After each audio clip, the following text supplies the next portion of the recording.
வணக்கத்தையும் வாழ்த்துறையும் சமாதானத்தையும் நாங்கள் தெரிவித்துக் என்னுடைய கிருபை இந்த நாட்டில இந்த புதிய மாதத்துல புதிய வாரத்துல முதலாவது நாளில நம்ம எல்லாம் பல இடங்களிலிருந்து ஒன்று சேர்த்திருக்கிற அவருடைய மகாபரிய தயவு கிருபைக்காக அவருடைய பாதம் படிந்து நம்முடைய ஆண்டவராகிய இயேசு கிறிஸ்து நாமத்தினாலே நாம் துதிக்கண மகிமையை நாம் ஏறெடுத்த வண்ணமாக இந்த நாளின் பாடத்துக்குள்ளாக உங்களை அன்போடு கூட வரவேற்கிறேன்.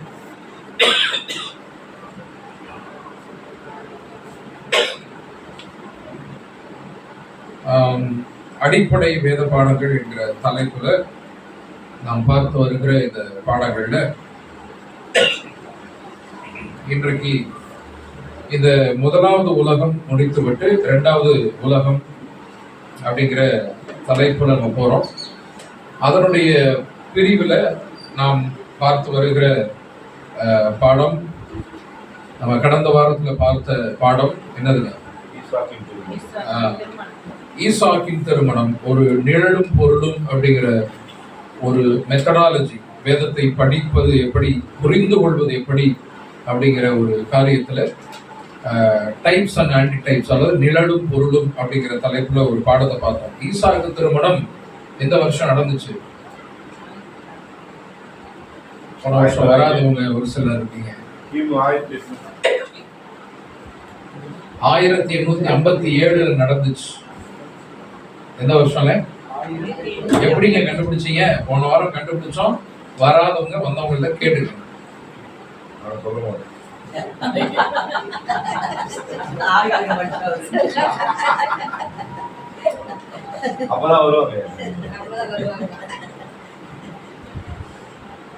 காலையில தான் ஒரு சப்ஜெக்ட் நாங்கள் பார்த்தோம் சர்ச்சில்.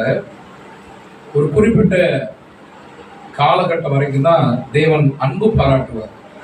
அதற்கு பின்னால் அவர்கிட்ட அன்பு எதிர்பார்க்க கூடாது, நீதி, எது சரி எது தவறு அப்படிங்கிறது. நம்முடைய இரட்சகர் கூட இப்ப நம் மீது அன்பு பாராட்டுகிறார். ஆனால் அவருடைய இரண்டாம் வருகைக்கு பின்னால் அவரிடம் அன்பு இருக்காது, நீதி, தராசு தட்டை பிடிச்சிட்டு எது சரி எது தவறு, நல்லவர்கள் கெட்டவர்கள், துன்மார்க்கர் சன்மார்க்கர்கள், நீதிமான்கள் அநீதிமான்கள், இப்படி ரெண்டா பிரிச்சுடுவாங்க. அந்த நேரத்துல கர்த்தாவே கர்த்தாவே உங்களுடைய நாமத்தினாலே பேய துரத்தணும், பிசாசு துரத்தணும்னா அக்கிரம செய்கைக்காரே என்னை விட்டு அகன்று போங்கள்ங்கிறார். கரெக்டா? வசனம் கரெக்டா? அந்த நேரத்துல அன்பை நம்ம எதிர்பார்க்க கூடாது. ஆண்டவர் எவ்வளவு அன்புள்ளவர் தெரியுமா, சிலுவையில தன்னைத்தானே எங்களுக்காக கொடுத்தாருன்னா அது ஒரு குறிப்பிட்ட காலம் வரைக்கும் தான். அது மாதிரிதான் ஐயா சொன்னது. ஒரு குறிப்பிட்ட காலம் வரைக்கும் தான் இந்த பாடங்கள் காரியங்கள் அப்படிங்கிறது. சரி, இப்ப அதே தலைப்புல, அதாவது நிழலும் பொருளும் அப்படிங்கிற தலைப்புல நம்ம இன்னொரு பாடத்தை நம்ம பார்க்க போறோம். ஈசாக்க பார்த்தோம். இப்ப அதுக்கு அடுத்து அவருடைய குமாரன் யாருங்க? யாக்கோப். யாக்கோபுடைய வாழ்க்கையில நடந்த ஒரு காரியத்தை நம்ம பார்க்கணும். சோ கால வரிசையின் அடிப்படையில நம்ம பாடங்கள் பார்த்து கொண்டு வருகிறோம். முதல்ல சிருஷ்டிப்பு, கடவுள் எப்படி இந்த உலகத்தை படைத்தார்னு பார்த்தோம்.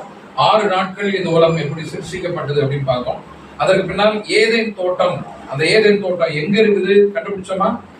ஏதேன் தோட்டம் எங்க இருக்குது, இப்ப எங்க இருக்குது, அந்த ஏதேன் தோட்டத்துல நடந்த நிகழ்வுகள் என்ன, அதிலும் குறிப்பாக அந்த ஏதேன் தோட்டத்துல 4 ஆறுகள் ஓடியது, அந்த 4 ஆறுகள் என்ன சொல்லுகிறது அப்படிங்கறதெல்லாம் நம்ம கண்டுபிடிச்சு, நம்ம எல்லாரும் ஒரு ஆற்றுக்காக நம்ம போகணும், ஒரு ஆற்றை நோக்கி தான் நம்முடைய பயணம் இருக்கணும், அந்த ஆற்றோடு இணைந்து நம்முடைய வாழ்க்கை போகணும் அப்படிங்கிறத கண்டுபிடிச்சோம். அதற்கு பின்னால் ஏதேன் தோட்டத்தில் நடந்த இன்னொரு மிக முக்கியமான ஒரு நிகழ்வு, இந்த உலகம் முழுவதும் இன்றளவும் பாதிக்கப்பட்டு இருக்கக்கூடிய ஒரு காரியம், மரணம். அப்ப ஏதேன் தோட்டத்தில் ஆரம்பித்த அந்த மரணம், அப்ப ஏன் தேவன் தீமையை அனுமதிக்கிறார்? இந்த உலகத்துல ஏன் தீமைகள் தலைவிரித்து ஆடிக்கொண்டிருக்கிறது? ஏன் இந்த உலகத்துல மரணம் வந்தது? ஏன் இந்த உலகத்துல துன்பங்கள் இருக்குது, உபத்திரவங்கள் இருக்குது, அப்பாவி குழந்தைகள் எல்லாம் கொல்லப்படுகிறார்கள், ஏன் நடக்கிறது அப்படிங்கிற அந்த தலைப்பை வைத்து நம்ம ஏதேன் தோட்டத்துல இருந்த மரணம் அதை குறித்து பார்த்தோம். அதுக்கு முன்னாடி மரணம், சோல், அதெல்லாம் நம்ம பார்த்துருவோம். சோ அதற்கு பின்னால் ஆபிரகாமுக்கு பின்னால் ஈசாக்கு பின்னால் இன்றைக்கு யாக்கோபனுடைய வாழ்க்கையில் நடந்த மிக முக்கியமான ஒரு நிகழ்வு தான் இன்னைக்கு நிழலும் பொருளுமாக பார்க்க போறோம். அந்த நிகழ்வு, அந்த தலைப்பு, இன்னைக்கான பாடத்தினுடைய தலைப்பு ஃபர்ஸ்ட் பார்ன் ரைட் அப்படின்னு ஆங்கிலத்துல சொல்றது என்னன்னா சேஷ்ட புத்திர பாகம். சோ இன்றைக்கு நம்ம பார்க்க போகிற பாடத்தினுடைய தலைப்பு சேஷ்ட புத்திர பாகம். ஆங்கிலத்துல ஃபர்ஸ்ட் பார்ன் ரைட் அப்படின்னு சொல்றோம். முதற் பிறந்தவர்களுடைய நிலை என்ன அப்படிங்கிறது. இப்ப நோவா காலகட்டத்துக்கு பின்னால் இந்த முற்பிதாக்களுடைய காலம் என்று சொல்லப்படுகிறது. நோவாவுடைய பிள்ளை தான் சேம்.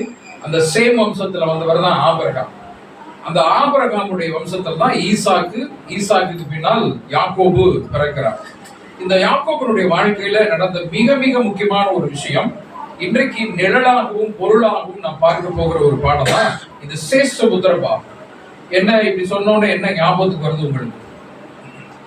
சேஷ்ட புத்திர பாகம் கூழ் சாப்பாடு அப்படிங்கிற ஒரு விஷயம் நடக்குது. அடுத்து தன் சகோதரனை ஏமாற்றி விடுகிற ஒரு காரியம் அப்படிங்கிறது பாக்குறோம். வேற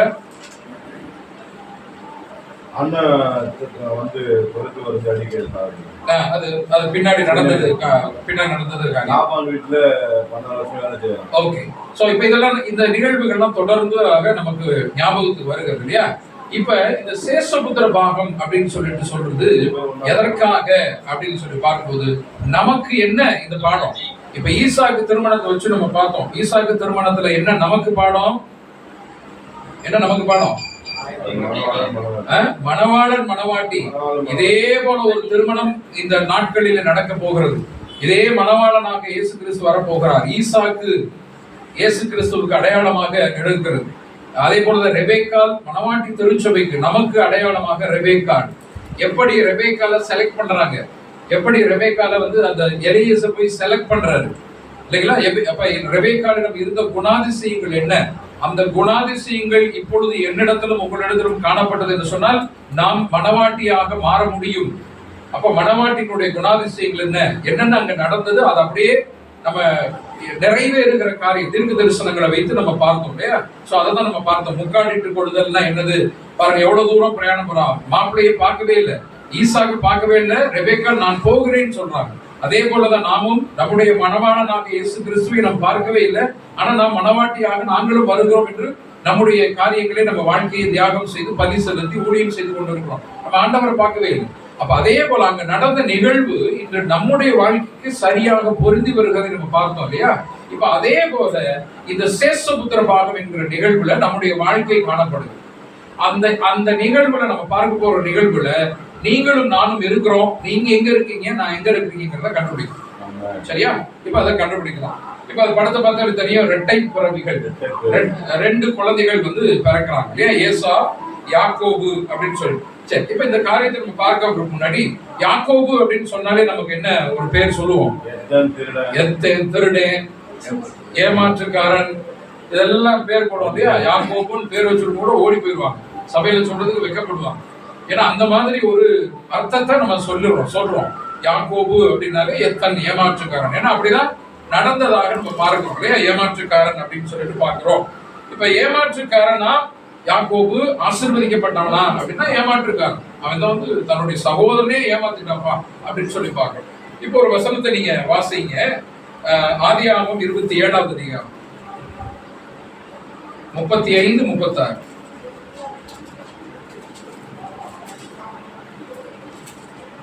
27வது அதிகாரத்தை அப்படியே வச்சுக்கோங்க. நம்ம ஒரு சில வசனங்கள் வெளியில போயிட்டு அந்த அதிகாரத்துக்கு வந்துடணும். அங்கதான் அந்த நிகழ்வு இருக்குது.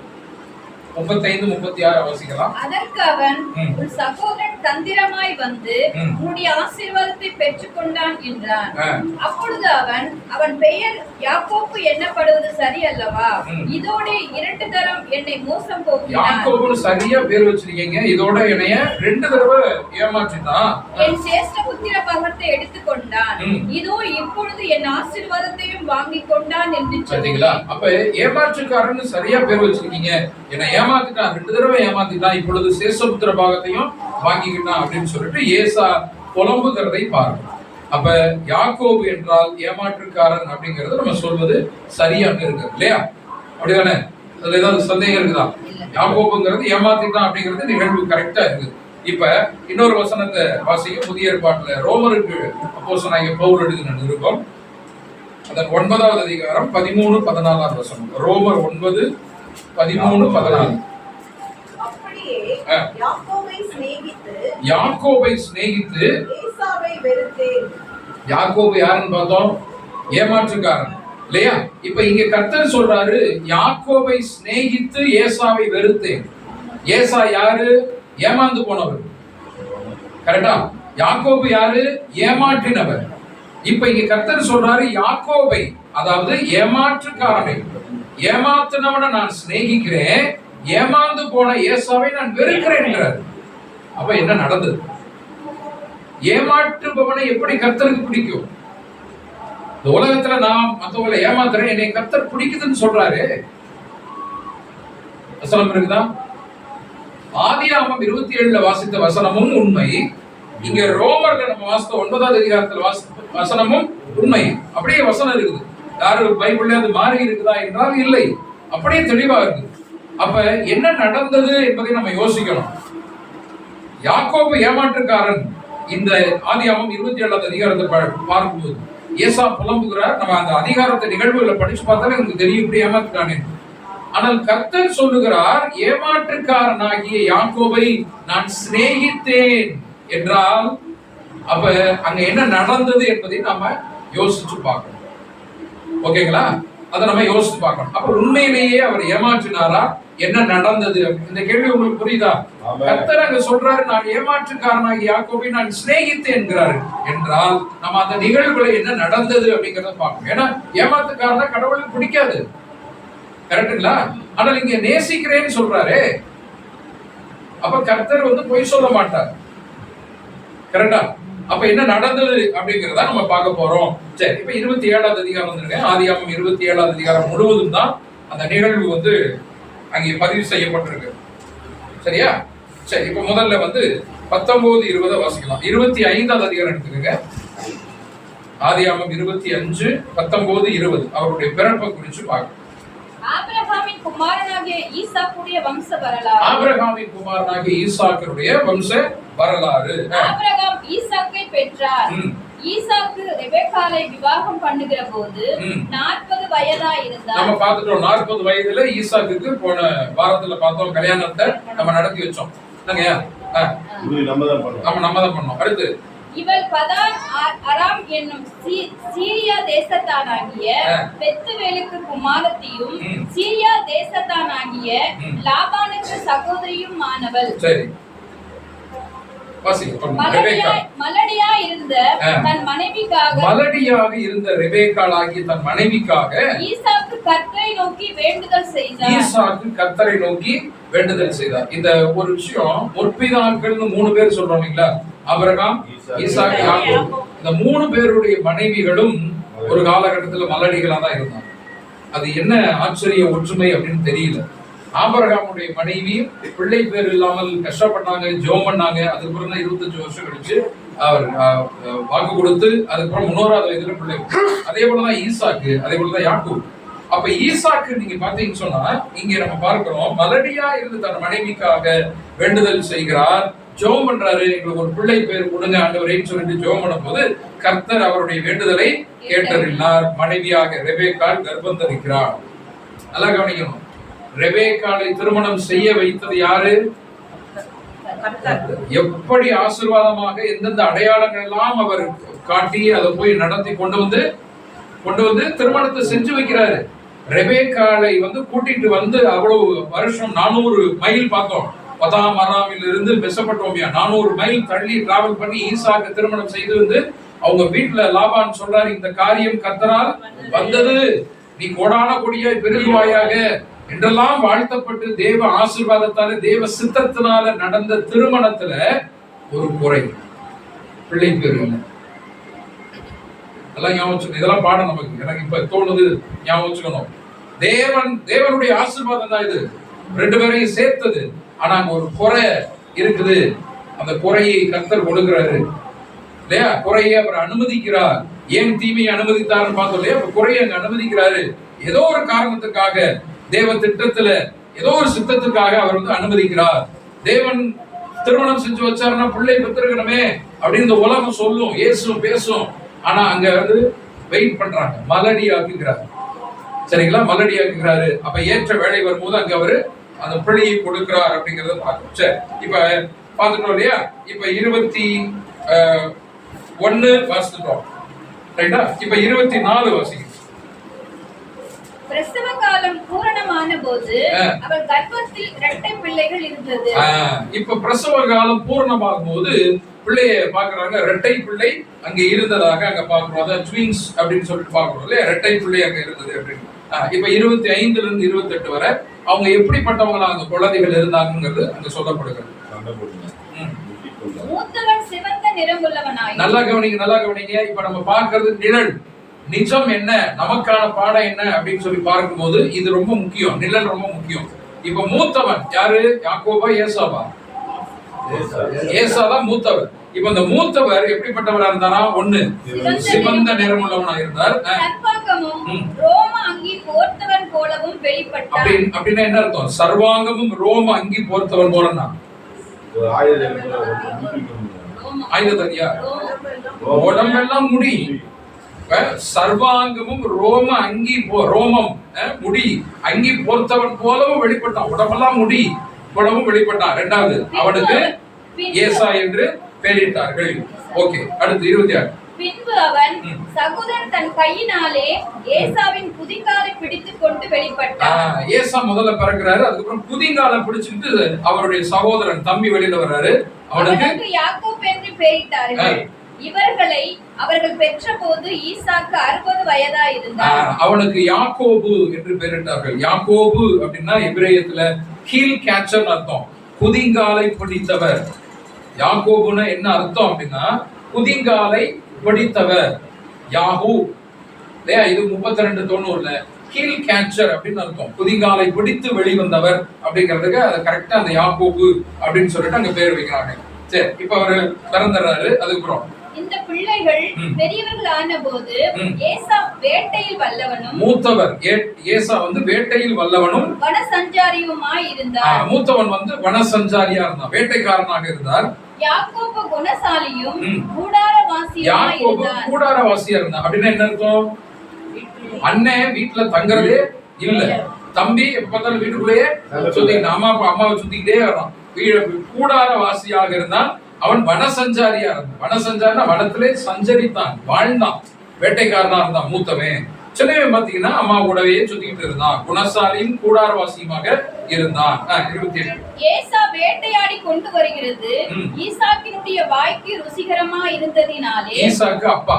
இப்ப மூத்தவன் வேட்டையாடி கொண்டு வருகிறது ஈசாக்குடைய வாய்க்கு ருசிகரமா இருந்தபடினாலே ஏசாவின் மேல் பட்சமா இருந்தார். ஏசாவின் மேல் பட்சமா இருந்தான், பாசமா இருந்தார். அப்பாவுக்கு பிரியமானது எல்லாம். நாளைக்கு மான்கறி, காடை, கௌதாரி அப்படின்னு சொல்ல இவர் மெனு கொடுக்க அவர் புடிச்சிட்டு வருவாரு. லிஸ்ட் வந்துகிட்டே இருக்குது. அப்ப என்ன பண்றது? ஆமா, ஸ்விக்கில ஆர்டர் பண்ண மாதிரி அது பாட்டு வந்துகிட்டே இருக்குது. அப்ப அப்பாவுக்கு என்ன பிடிக்கும்? யார பிடிக்கும்? மூத்த மகன் தான் பிடிக்கும். அப்பா நினைச்சதெல்லாம் கொண்டு கொடுத்துக்கிட்டு இருக்காருன்னா அப்படின்னு சொல்லிட்டு ஈசாக்கு மூத்த மகனாகிய ஏசாவின் மேல் பட்சமாயிருந்தான், பாசமாயிருந்தார். ஆனால் அவங்க அம்மாவோ ஏன் கூடவே இருக்கிறார். தம்பி தண்ணி எடுத்துட்டு வாப்பா, தம்பி அடுப்பா பண்ணப்பா, இந்த சின்ன சின்ன வேலைகள்லாம் அம்மாவுக்கு செய்து கொண்டு இருக்கும்போது அம்மாவுக்கு கூடவே இருக்கனால அம்மாவுக்கு தம்பி சின்னவனை பிடிக்குது, அப்பாவுக்கு பெரியவனை பிடிக்கும். சரியா? இப்படி பாக பிரிவினை பண்ணி 2 பேரும் பிரிச்சுக்கிட்டாங்க. சரி, இப்ப பாருங்க என்ன நடக்குதுன்னு. இப்ப பாத்துட்டோம் இல்லையா? சரி, இதுக்கப்புறம் என்ன நடந்ததுன்னா 29 வருஷம் ஒரு நாள் ஒரு நிகழ்ச்சி நடக்குது. ஏசா வெளியிலிருந்து கரைத்து வந்தபோது யாக்கோபு கூழ் சமைத்துக் கொண்டிருந்தார். சரி, அப்பொழுது ஏசா யாக்கோபை நோக்கி, அந்த சிவப்பான கூழிலே நான் சாப்பிட கொஞ்சம் தா, இளைத்திருக்கிறேன் என்றார். இதனாலே அவனுக்கு ஏதோம் என்கிற பேர் உண்டாயிற்று. இப்ப ஏசா வனசஞ்சாரி இல்லைங்களா, மூத்தவர். இவர் வெளியில வேட்டையாடிட்டு இப்படி வர்றாரு. இப்படி வரும்போது பாத்தீங்கன்னு சொன்னா வீட்டுல யாரு சமைச்சுக்கிட்டு இருக்கா? இப்ப பையன் சமைச்சுக்கிட்டு இருக்கான், சின்ன பையன், செல்ல பையன், அம்மாவுக்கு செல்ல பையன். அவன் சமைச்சுக்கிட்டு இருக்கான். இப்ப சமையல் செய்து கொண்டு இருக்கிறார். அவர் சமைக்கிற என்ன ஐட்டம் அப்படின்னா சிவப்பான கூழ் இல்லையா? சிவப்பான கூழ் அங்க சமைத்து கொண்டு இருக்கிறார் அப்படிங்கறத அங்க பார்க்கிறோம். சரி, இப்ப அந்த சிவப்பான கூழிலே எனக்கு சாப்பிட கொஞ்சம் தான், எனக்கு பசிக்குது, இழைத்து இருக்கிறேன்னா பசிக்குதுப்பா, டயர்டா இருக்குது, எனக்கு சாப்பாடு கொடு அப்படின்னு சொல்லிட்டு கேட்கிறாரு. அதனாலதான் அவனுக்கு ஏதோம் அப்படிங்கிற பெயர் வருகிறது. ஏதோமியர் அப்படிங்கிறது இவர் பின்னாடிதான் வருது. சரிங்களா? சந்ததிகள் அப்படின்னு சொல்லிட்டு சரி, அப்பொழுது யாக்கோபு உன் சேஷ்ட புத்திர பாகத்தை இன்று எனக்கு விற்று போடு என்றான். இப்ப சாப்பிட கேக்குறாரு இல்லையா?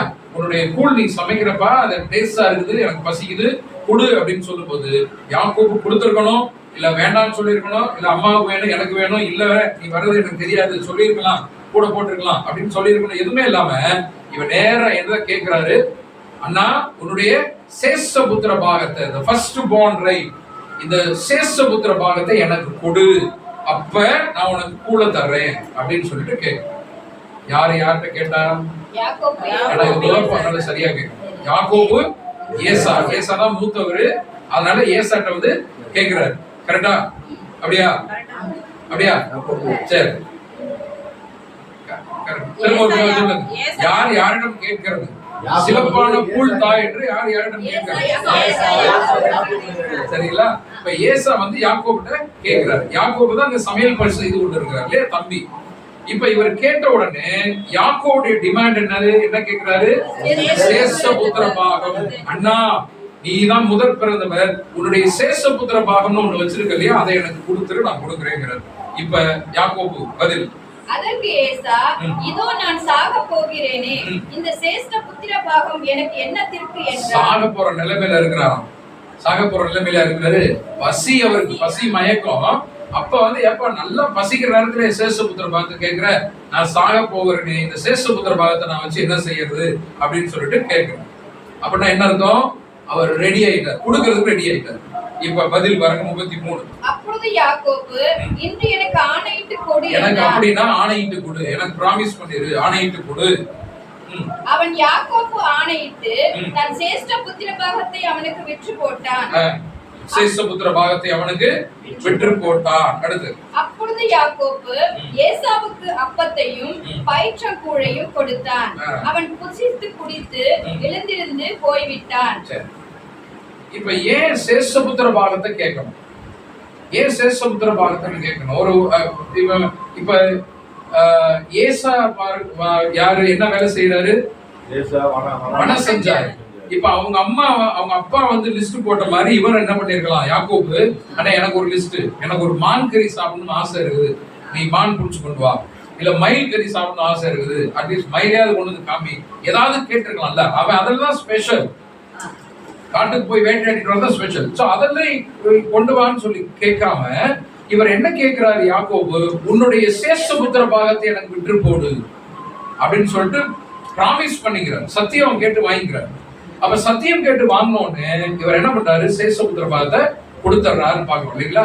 அப்ப ஏன் சேஷபுத்திர பாகத்தை கேட்கிறார் அப்படிங்கிறத நம்ம யோசிக்கணும்.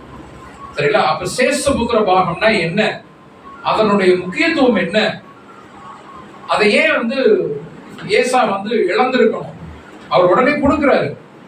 கூழை வாங்கிக்கிட்டு சேஷபுத்திர பாகத்தை கொடுக்கிற அளவுக்கு சிவப்பான கூழும் அந்த சாப்பாடும் சேஷபுத்திர பாகமும் ஒன்றா இல்லையா? அப்ப நம்ம பார்க்கணும் என்ன சேஷபுத்திர பாகம் அப்படிங்கிறது என்ன அப்படின்னு சொல்லி பார்க்கும்போது பாருங்க, ஆதியாகமம் 49வது அதிகாரம் 3-4 வசனம்.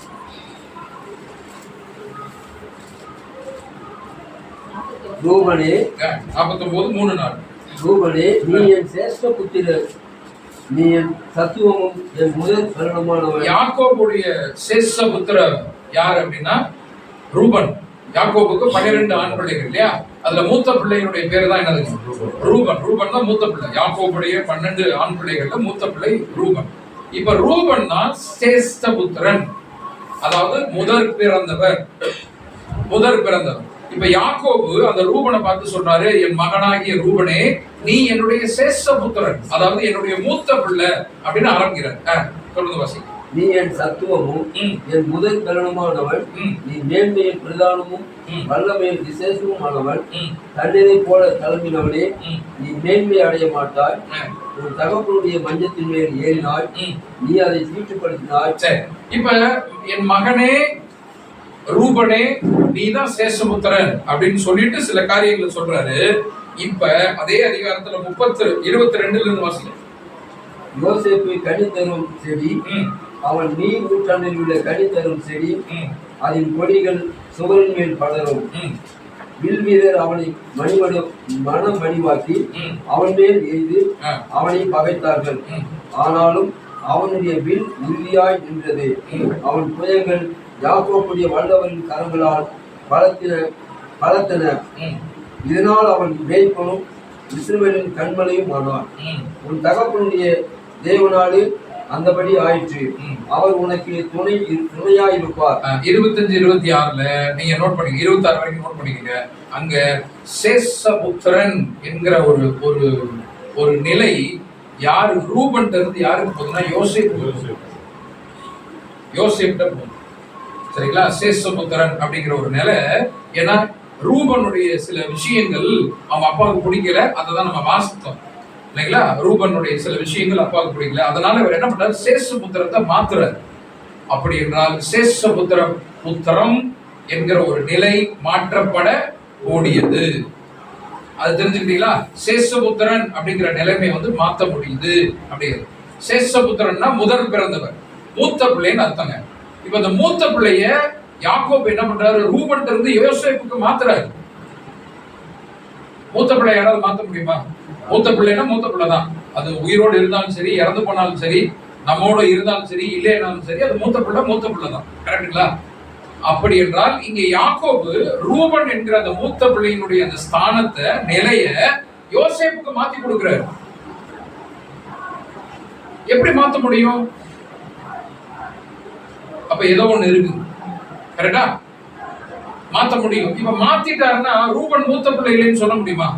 யாக்கோபுக்கு மூத்த பிள்ளை இப்ப நம்ம கேட்டாலும் யாக்கோபனுடைய மூத்த பிள்ளை ரூபன் தான். அவர் மாத்தி கொடுத்துட்டாரு, அதுக்காக மூத்த பிள்ளை இல்லைன்னு ஆகாது. ஆனால் மூத்த பிள்ளைன்னு சரீரத்துல மூத்த பிள்ளை தான். ஆனால் வேற ஏதோ ஸ்பெஷலான ஒரு காரியம் அதற்குள்ளாக இருக்கிறது. அதனாலதான் அதை அவர் மாற்றி கொடுக்க முடிகிறது. உனக்கு நான் கொடுக்க மாட்டேன், நீ பாவி, நீ நான் சொல்வதை கேட்கவில்லை, அதனால் உன்னிடமிருந்து அந்த ஆசீர்வாதத்தை எடுத்து நான் இவனுக்கு கொடுக்கிறேன் என்று யாக்கோபினால் மாற்ற முடிகிறது. என்றால் அந்த மூத்த பிள்ளைக்கு ஏதோ ஒரு காரியத்தை கர்த்தர் அவர்களுக்கு கொடுக்க சொல்லி இருக்கிறார். அப்ப என்ன கொடுக்க சொன்னார்? எதை யாக்கோபு ரூபன் இருந்து யோசேப்புக்கு மாற்றி கொடுக்கிறார், எதை ஏசா யாக்கோபு இவர்களுடைய உரையாடல்களிலே மாற்ற முடிகிறது. அப்ப நம்ம அதை பார்க்கணும். சரிங்களா? அப்ப ஏசா மூத்த பிள்ளை. இந்த மூத்த பிள்ளையாகிய ஏசாட்ட யாக்கோபு போய் கேட்கிறான், உன்னுடைய மூத்த பிள்ளைக்கான அந்த பாகத்தை எனக்கு கொடு என்றால், அப்ப அதுல என்ன விசேஷமான காரியம் இருக்கிறது நம்ம கண்டுபிடிக்கணும். அதை கண்டுபிடிச்சாதான் இந்த பாடத்துக்குள்ள தொடர்ந்து போக முடியும். கரெக்டுங்களா? என்னுடைய கேள்வி சந்தேகங்கள் புரியுதுங்களா? இது புரியுதா? அப்ப அது மூத்த பிள்ளைக்குள்ள ஏதோ ஒரு விஷயம் இருக்கிறது அப்படிங்கறத நம்ம பாக்குறோம். சரியா? சரி, இப்ப அது என்ன அப்படிங்கிறது உபாகமம் புத்தகத்துல இருக்குது. 21வது அதிகாரம், உபாகமம் 21, 16, 17.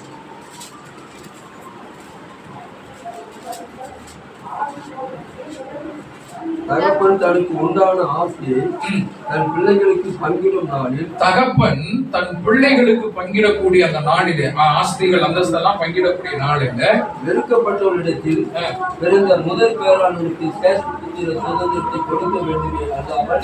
திரும்ப ஒரு வாசிங்க. தகப்பன் தனக்கு உண்டான ஆஸ்தியை தன் பிள்ளைகளுக்கு பங்கிடும் நாளில் வெறுக்கப்பட்டவரிடத்தில் பிறந்த முதல் பேரானவனுக்கு சேஷ்டபுத்திர சுதந்திரத்தை கொடுக்க வேண்டுமே அல்லாமல். முதல் பேரானவருக்கு சேஷ்டபுத்திர பாகத்தை கொடுக்க வேண்டுமே. விரும்பப்பட்டவரிடத்தில் பிறந்தவனுக்கு கொடுக்கலாகாது. சரி, கொடுக்கலாகாது. வெறுக்கப்பட்டவரிடத்தில் பிறந்தவனை, இதுவரைக்கும் என்ன புரியுது? அதாவது வெறுக்கப்பட்டவள், விரும்பப்பட்டவள் விஷயம் புரியுது உங்களுக்கு? வெறுக்கப்படுறாங்கன்னா அவன் தீமையே செஞ்சிருக்கான், யாரும் பிடிக்காத வார்த்தையில தன் பிள்ளைகளுக்கு பங்கிடக்கூடிய நாளிலே வெறுக்கப்பட்டவளிடத்தில் பிறந்த முதற் பேரானவனுக்கு சேஷபுத்திர பாகத்தை கொடுக்க வேண்டுமே அல்லாமல் விரும்பப்பட்டவளிடத்தில் பிறந்தவனுக்கு கொடுக்கலாகாது. அப்படின்னா என்ன அர்த்தம்?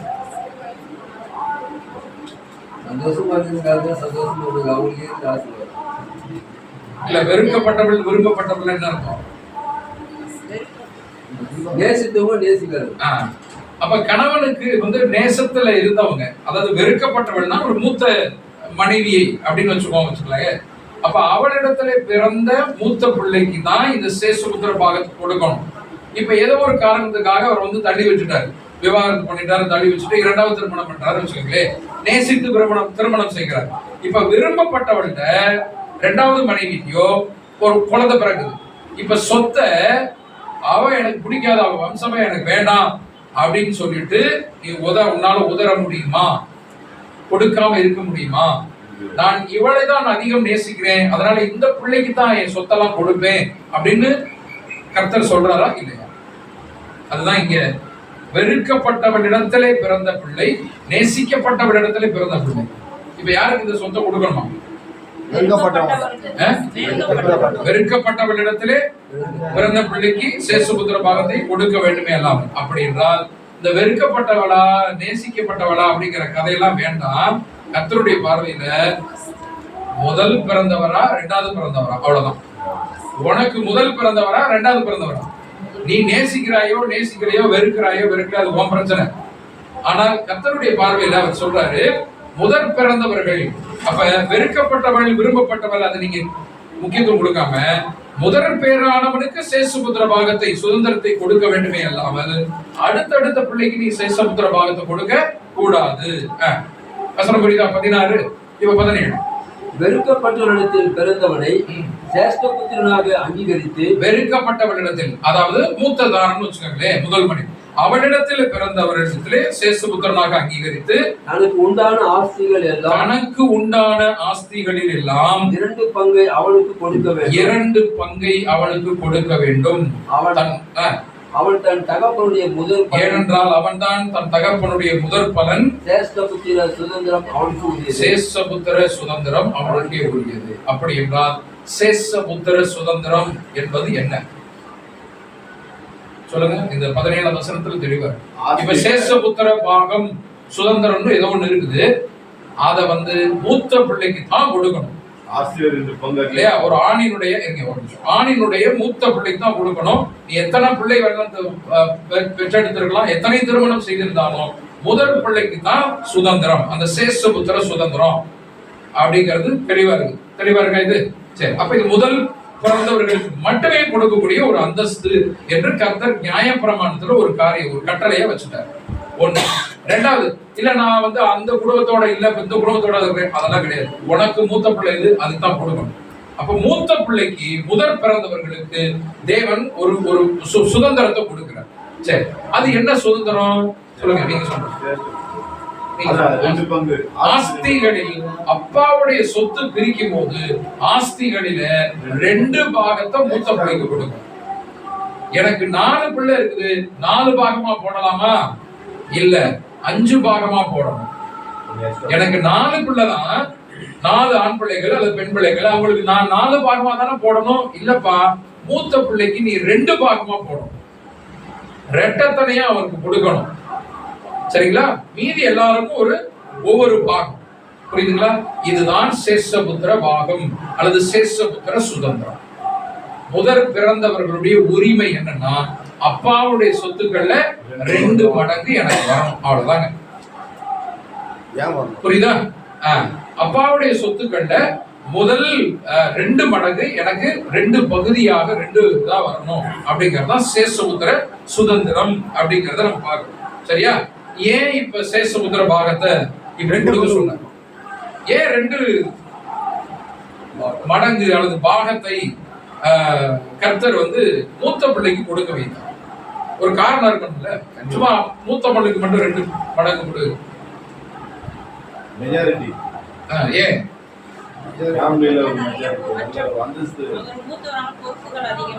அவ்வளவுதான். இன்றைக்கு உலக வழக்கத்தின் அடிப்படையில மூத்த பிள்ளையாக பிறந்தவர் தான் தன்னுடைய தம்பி தங்கைகளை கரை சேர்க்கக்கூடிய வேலை, கடமைகள் அதிகம். தன்னுடைய தம்பியை படிக்க வைக்கணும், திருமணம் செய்து கொடுக்கணும், தங்கைகள் இருக்கலாம், அவங்களை கரை சேர்க்கிறது. அது மட்டுமல்லாதபடி தன்னுடைய தாயையும் தகப்பனையும் கவனித்துக் கொள்வது மூத்த பிள்ளைகளுடைய வேலை. சரிங்களா? இது நியாயப்பிரமாணத்துல கொடுக்கப்பட்ட ஒரு காரியம். மூத்த பிள்ளைகள் வந்து தாய் தகப்பன்மார்ல நீ கனம் பண்ணணும், நீ கடைசி வரைக்கும் அவங்களை வைத்திருந்து காப்பாற்ற வேண்டும் என்பதற்காக நீ என்ன பண்ணணும்னா உனக்கு 1 பாகம், எல்லாருக்கும் 1 பாகம் தான் மூத்த பிள்ளைக்கு மட்டும் 2 பாகம் 2 விதமான சொத்து 2 மடங்கான சொத்து கொடுக்க வேண்டும். ஏனென்றால் அவனுக்கு நிறைய செலவுகள் இருக்கு, நிறைய பொறுப்புகள் இருக்கு, கடைசி காலத்துல அப்பா அம்மாவை காப்பாற்ற வேண்டிய காரியங்கள்லாம் இருக்குது இல்லையா? அதனால் 2 மடங்கு சொத்து பிள்ளைக்கு மூத்த பிள்ளைக்கு கொடுக்க வேண்டும் என்பதுதான் தேவ திட்டம், பிரமாணம். சரிங்களா? ஓகேங்களா? இப்ப யாக்கோபு வயதான காலத்துல இந்த பிள்ளைகளை ஆசீர்வதிக்கும் போது ரூபன் இருந்து யோசேப்புக்கு அந்த சுதந்திரத்தை மாத்தி கொடுத்தாரு. ஏன்னா ரூபன் சரியில்லை அப்படிங்கறத நம்ம பார்க்கிறோம். சரி, அது பாடம் வேண்டாம், உதாரணத்துக்கு இப்ப நம்ம பாடத்துக்கு வந்துடலாம். இப்ப இங்க சேஷபுத்திர பாகத்தை எனக்கு தா அப்படின்னு சொல்லிட்டு யாக்கோபு வாங்குறாரு. அப்ப சேஷபுத்திர பாகம் என்பது என்ன? யாக்கோபுக்கு ஈசாக்கு ரெபேக்காளுக்கு 2 பிள்ளைங்க பிறக்கிறாங்க, ஏசாவும் யாக்கோபும். இந்த 2 பிள்ளைகளுக்கும் 2 பாக சொத்து போடணும் உலக பிரகாரமா. ஆனால் தேவ சித்தத்தின் திட்டத்தின் அடிப்படையில, சட்ட திட்டங்களின் அடிப்படையில இந்த 2 பிள்ளைகளுக்கு 3 பாக சொத்தை 3ஆ பிரிக்கணும். அவருக்கு இருக்க சொத்தை 3ஆ பிரிக்கணும். மூத்த பிள்ளைக்கு 2 பாக சொத்து கொடுக்கணும், 2வது பிள்ளைக்கு 1 பாக சொத்து. ஓகேங்களா? இப்போ சின்னவனுக்கு 10 லட்சம் ரூபாய் அப்படின்னு சொன்னாங்கன்னா பெரியவனுக்கு 20 லட்சம் ரூபாய் கொடுக்கும். அவ்வளவுதான், 2 மடங்கா கொடுக்கணும். இப்ப யாக்கோபு ஏசாவுல யாரு மூத்தவர்? ஏசா தான் மூத்தவர். இப்ப மூத்தவர்கிட்ட தான் இப்ப என்ன இருக்குது? சேஷபுத்திர பாகம் 2 மடங்கு சொத்து இருக்கு. இந்த 2 மடங்கு சொத்தை இப்ப யாக்கோபு கேக்குறாரு, தம்பி கேக்குறாரு, அண்ணா உன்கிட்ட 2 மடங்கு சொத்து இருக்குது இல்லையா, சேஷபுத்திர பாகம், அதை எனக்கு கொடுப்பியா அப்படின்னு. உடனே அவர் சொல்றாரு, இந்த 1 டம்ளர் 1 செம்பு சிவப்பான கூழு, கம்பங்கூழு கேப்பக்கூழ்லாம் கொடுப்போம்ல, அது மாதிரி 1 செம்பு கூழு, இந்த கூழுக்காக நான் பசி மயக்கத்துல களைப்பா இருக்கிறேன், அதை விட்டுட்டு நீ சேஷபுத்திர பாகத்தை போய் கேட்கிறியப்பா, இதை வச்சு நான் என்ன செய்ய போறேன், நீயே வச்சுக்க அப்படின்னு சொல்லிட்டு 1 செம்பு கூழுக்காக சேஷபுத்திர பாகத்தையே எடுத்துக்கணும்.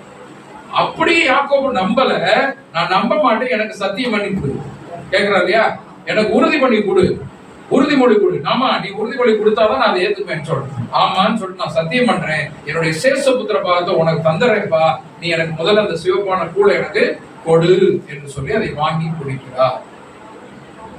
இப்ப சேஷபுத்திர பாகம் யார்கிட்ட போயிருச்சு? ஏசாட்ட இருந்து யாக்கோபு போயிருச்சு. இப்ப சிவப்பான கூழ் யார்கிட்ட போயிருச்சு? யாக்கோபுட்ட இருந்து ஏசாட்ட போயிருச்சு. இப்ப சிவப்பான கூழுக்காக சேஷபுத்திர பாகத்தை வாங்கி கொண்டார். சரி, இப்ப சொல்லுங்க, யாக்கோபு ஏமாத்துக்காரன் தானே? யாக்கோபு ஏமாத்துக்காரன் தானே? ஒரே கேள்விதான், ஏமாற்றுக்காரன் என்றால் நான் யாக்கோபை சிநேகித்து ஏசாவை வெறுத்தேன் என்று கர்த்தர் ஏன் சொல்ல வேண்டும் என்ற கேள்வியை நம்ம வச்சுக்கணும்.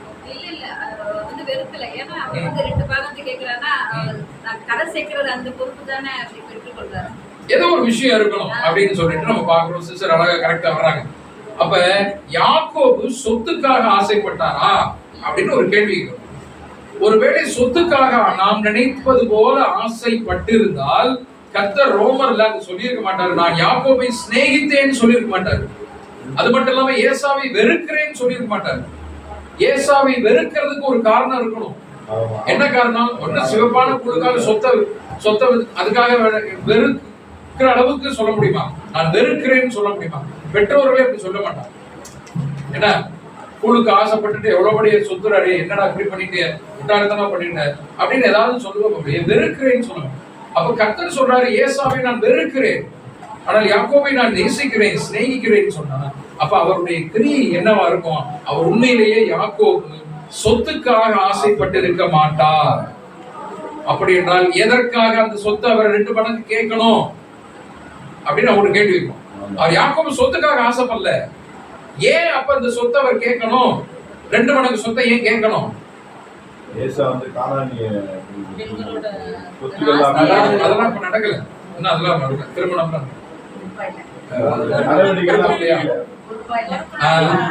வேற வேற வேற. அப்படியே வாங்க, அப்படியே வாங்க.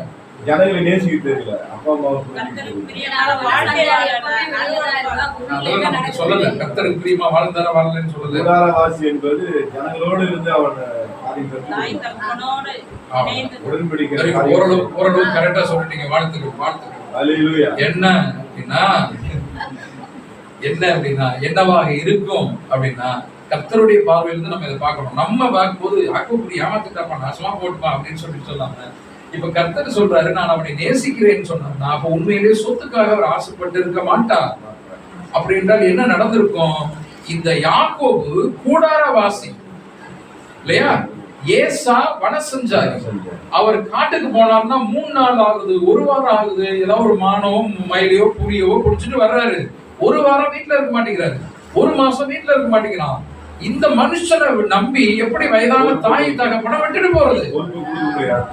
இப்ப கூடாரவாசியாக இருக்கக்கூடிய எனக்கு கேரக்டர், என்னுடைய கேரக்டர் என்னன்னா எப்பவுமே வீட்டுக்குள்ள இருக்கக்கூடிய கேரக்டர். நான் வெளியில போகணும்னு ஆசைப்பட மாட்டேன். வீட்டிலே இருக்கக்கூடிய கேரக்டர். நான் வீட்டிலே இருந்து அப்பா அம்மாவை கூடவே கவனிச்சுப்பேன். 24 மணி நேரம் நான் அப்பா அம்மா கூடவே நான் இருக்க முடியும். நான் அவர்களை கவனித்துக் கொள்ள முடியும். இது எங்க இருவருடைய நேச்சர், குணாதிசயங்கள். அந்த குணத்தை மாற்ற முடியாது, அதுபோல எந்த குணத்தையும் மாற்ற முடியாது. அப்படி என்றால் வயதான காலத்தில் தன்னுடைய பெற்றோர்களை பார்த்து கொள்ளக்கூடிய பொறுப்பு யாருக்கு போய் சேர்வது நியாயம் அப்படின்னா ஏசாவுக்கு போய் சேரக்கூடாது. ஏன்னா ஏசா 1 வாரம் வெளியில போயிடுவாரு, 1 மாசம் ஆயிரும், 10 நாள் ஆயிரும், திரும்பி வருவாரான்னு தெரியாது. ஆமா, அப்படி என்றால் இங்கே கூடாரவாசியாக இருக்கக்கூடிய யாருங்க? யாக்கோபுக்கு தான் இந்த வேலை பொருந்தும். இந்த வேலை பொருந்தும். அப்ப தாய் தகப்பன்மாரை கவனித்துக் கொள்ளக்கூடிய அந்த வேலை, அந்த பொறுப்பு, அது அவர் லாய்ப்பட மாட்டார். கரெக்டா? அப்ப இதை நீண்ட நாட்களாக யாக்கோபு தியானித்துக் கொண்டே இருந்திருக்க கூடும். அவர் நினைத்து கொண்டே இருக்கணும். வயதான காலத்துல அப்பா அம்மாவுக்கு கண்ணு தெரியாம போகுது, ஈசாக்குடைய கண்கள் இருளடைந்தது பார்க்க போறோம். அப்ப இந்த நாட்கள்ல நம்ம அண்ணன் பொறுப்பு கொடுத்திருக்க முடியாது, கொடுக்க கூடாது. அப்ப தன்னுடைய தாயையும் தகப்பனையும் மனம் போல அவர் நேசிக்கிறவராக இருந்தபடினால் யாக்கோபு வேண்டுமென்றே ஒரு நல்ல வாய்ப்புக்காக காத்திருந்தார். இந்த வாய்ப்பை சரியாக பயன்படுத்திக் கொண்டு சொத்துக்காக அல்ல, சுகத்துக்காக அல்ல, தன்னுடைய தாயையும் தகப்பனையும் கவனித்துக் கொள்ள வேண்டும் என்கிற ஒரு நல்ல உயர்வான குணத்திற்காக இந்த சேஷபுத்திர பாகத்தை வாங்கின யாக்கோபை கர்த்தர் சிநேகித்தார்.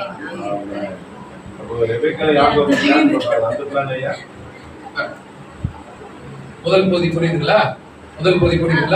இப்ப நம்ம அதுதான் வேத வாக்கியங்களை ஆராய்ந்து பாருங்கள் என்று சொல்லி யோவான்ல ஆண்டவர் சொல்றாரு இல்ல, வேத வாக்கியங்களை இப்ப இந்த கேள்விக்கு எங்க ஏன் ஏமாத்தினார் அப்படின்னு சொல்லி பார்க்கும்போது நம்ம ரோமருக்கு போனோம். ரோமர்ல பாத்தீங்கன்னா அப்படியே ஆப்போசிட்டா இருக்கு. நான் யாக்கோபை சிநேகிக்கிறேன், கர்த்தர் ஏன் சிநேகிக்கிறேன்னு சொல்றாரு அப்படின்னு உட்கார்ந்து நம்ம யோசித்து பார்க்கும்போது அப்ப என்ன நடந்திருக்கும் அப்படின்னு சொல்லி பார்த்தா இப்படிதான் நடந்திருக்குது. சரிங்களா? இப்படிதான் நடந்திருக்கிறது அப்படிங்கறத நம்ம பார்க்கிறோம். சரி, இப்ப தொடர்ந்து நம்ம அந்த கதையை நம்ம பார்க்கலாமா? இப்ப சேஷபுத்திர பாகம் தெளிவா இருக்குது, எதற்காக கேட்டார் என்ன அப்படிங்கறதெல்லாம் பார்த்துட்டோம் இல்லைங்களா? சரி, இப்ப ஏசாவுடைய கேரக்டர் பாருங்க. 25வது அதிகாரம், ஆதியாகமம் 25:34. 25:34. அப்பொழுது யாக்கோபு ஏசாவுக்கு அப்பத்தையும் பயிற்றக்குழையும் கொடுத்தான். அவன் புசித்து குடித்து எழுந்திருந்து போய்விட்டான். இப்படி ஏசா தன் சேஷ்ட புத்திர பாகத்தை அலட்சியம் பண்ணினான். சேஷ்ட புத்திர பாகத்தை அலட்சியம் பண்ணினான். கண்டுகல அப்படியே ஒரு கூழுக்காக அவன் கொஞ்சமாக நினைச்சிருக்கணும் இல்லையா?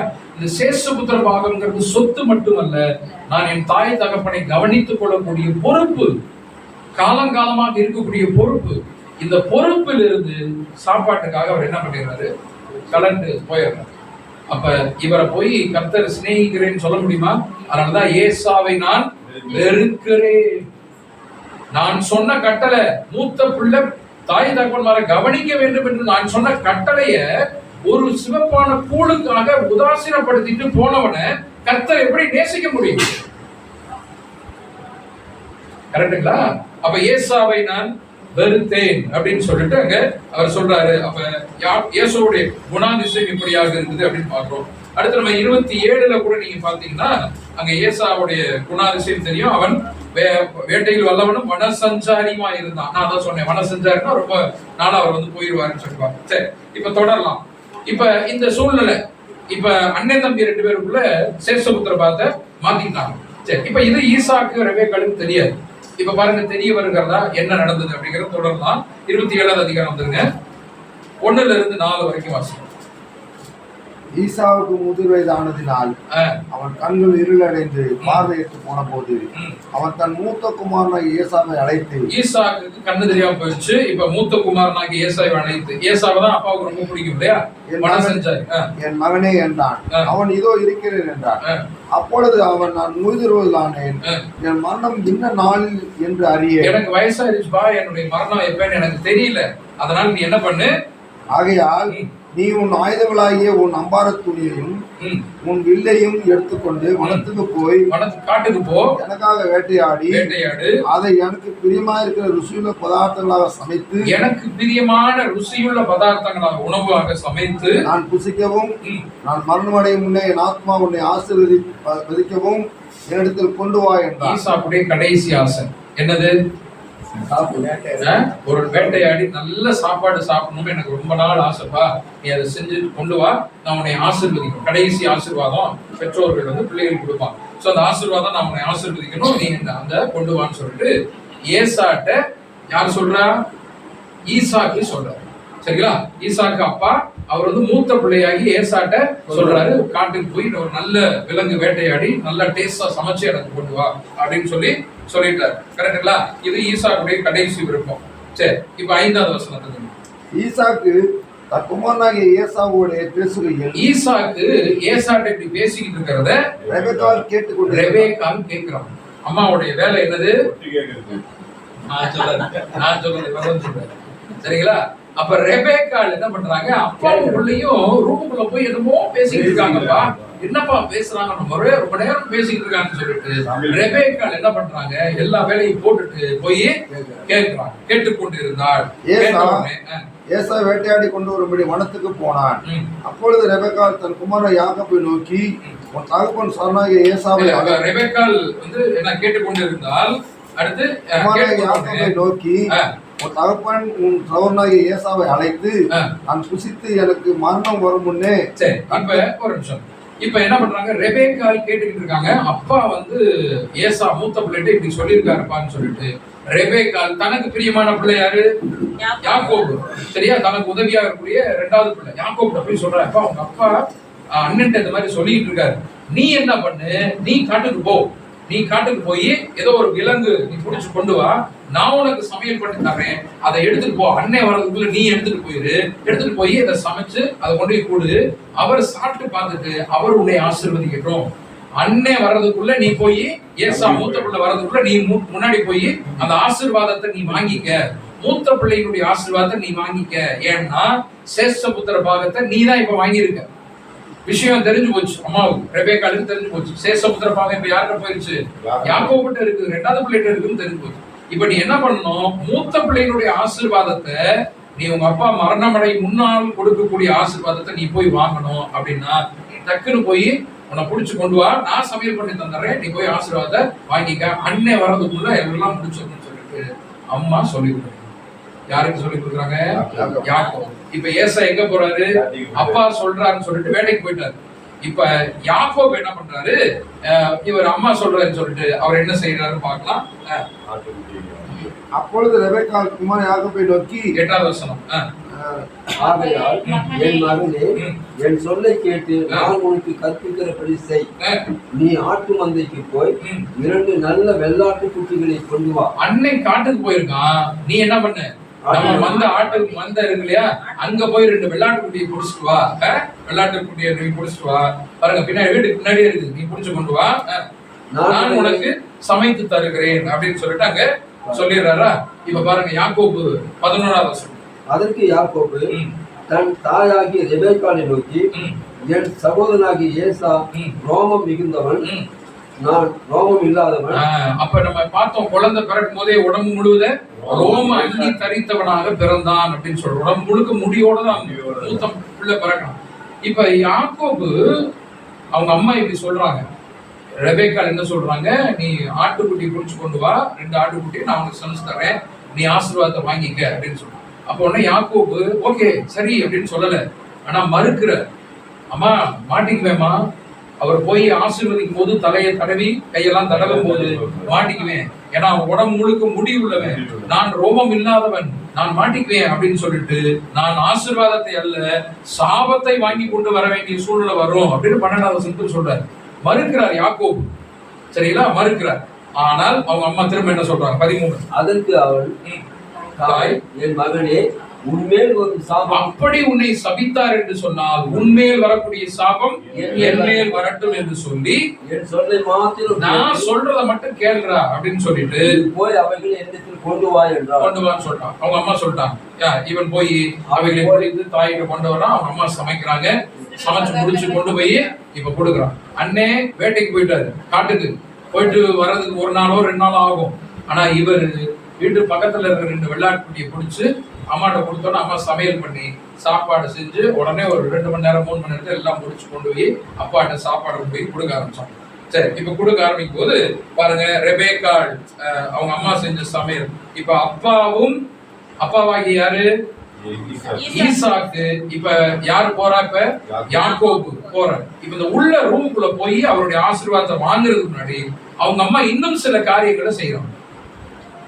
ரெபேக்காள் இன்னும் சில காரியங்களை செய்கிறார்கள் அப்படிங்கிறத பாருங்க. நீங்க பாத்தீங்கன்னா 14ல இருந்து 17 வரை சமையல் பண்ணி கொண்டு வந்துட்டாங்க.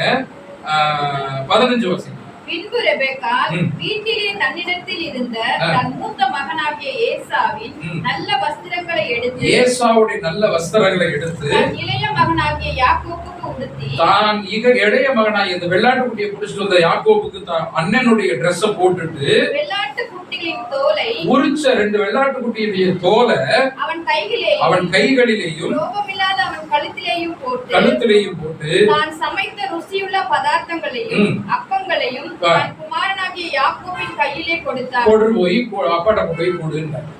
இப்ப யார் ஏமாத்துக்காரி பாருங்க இல்லையா?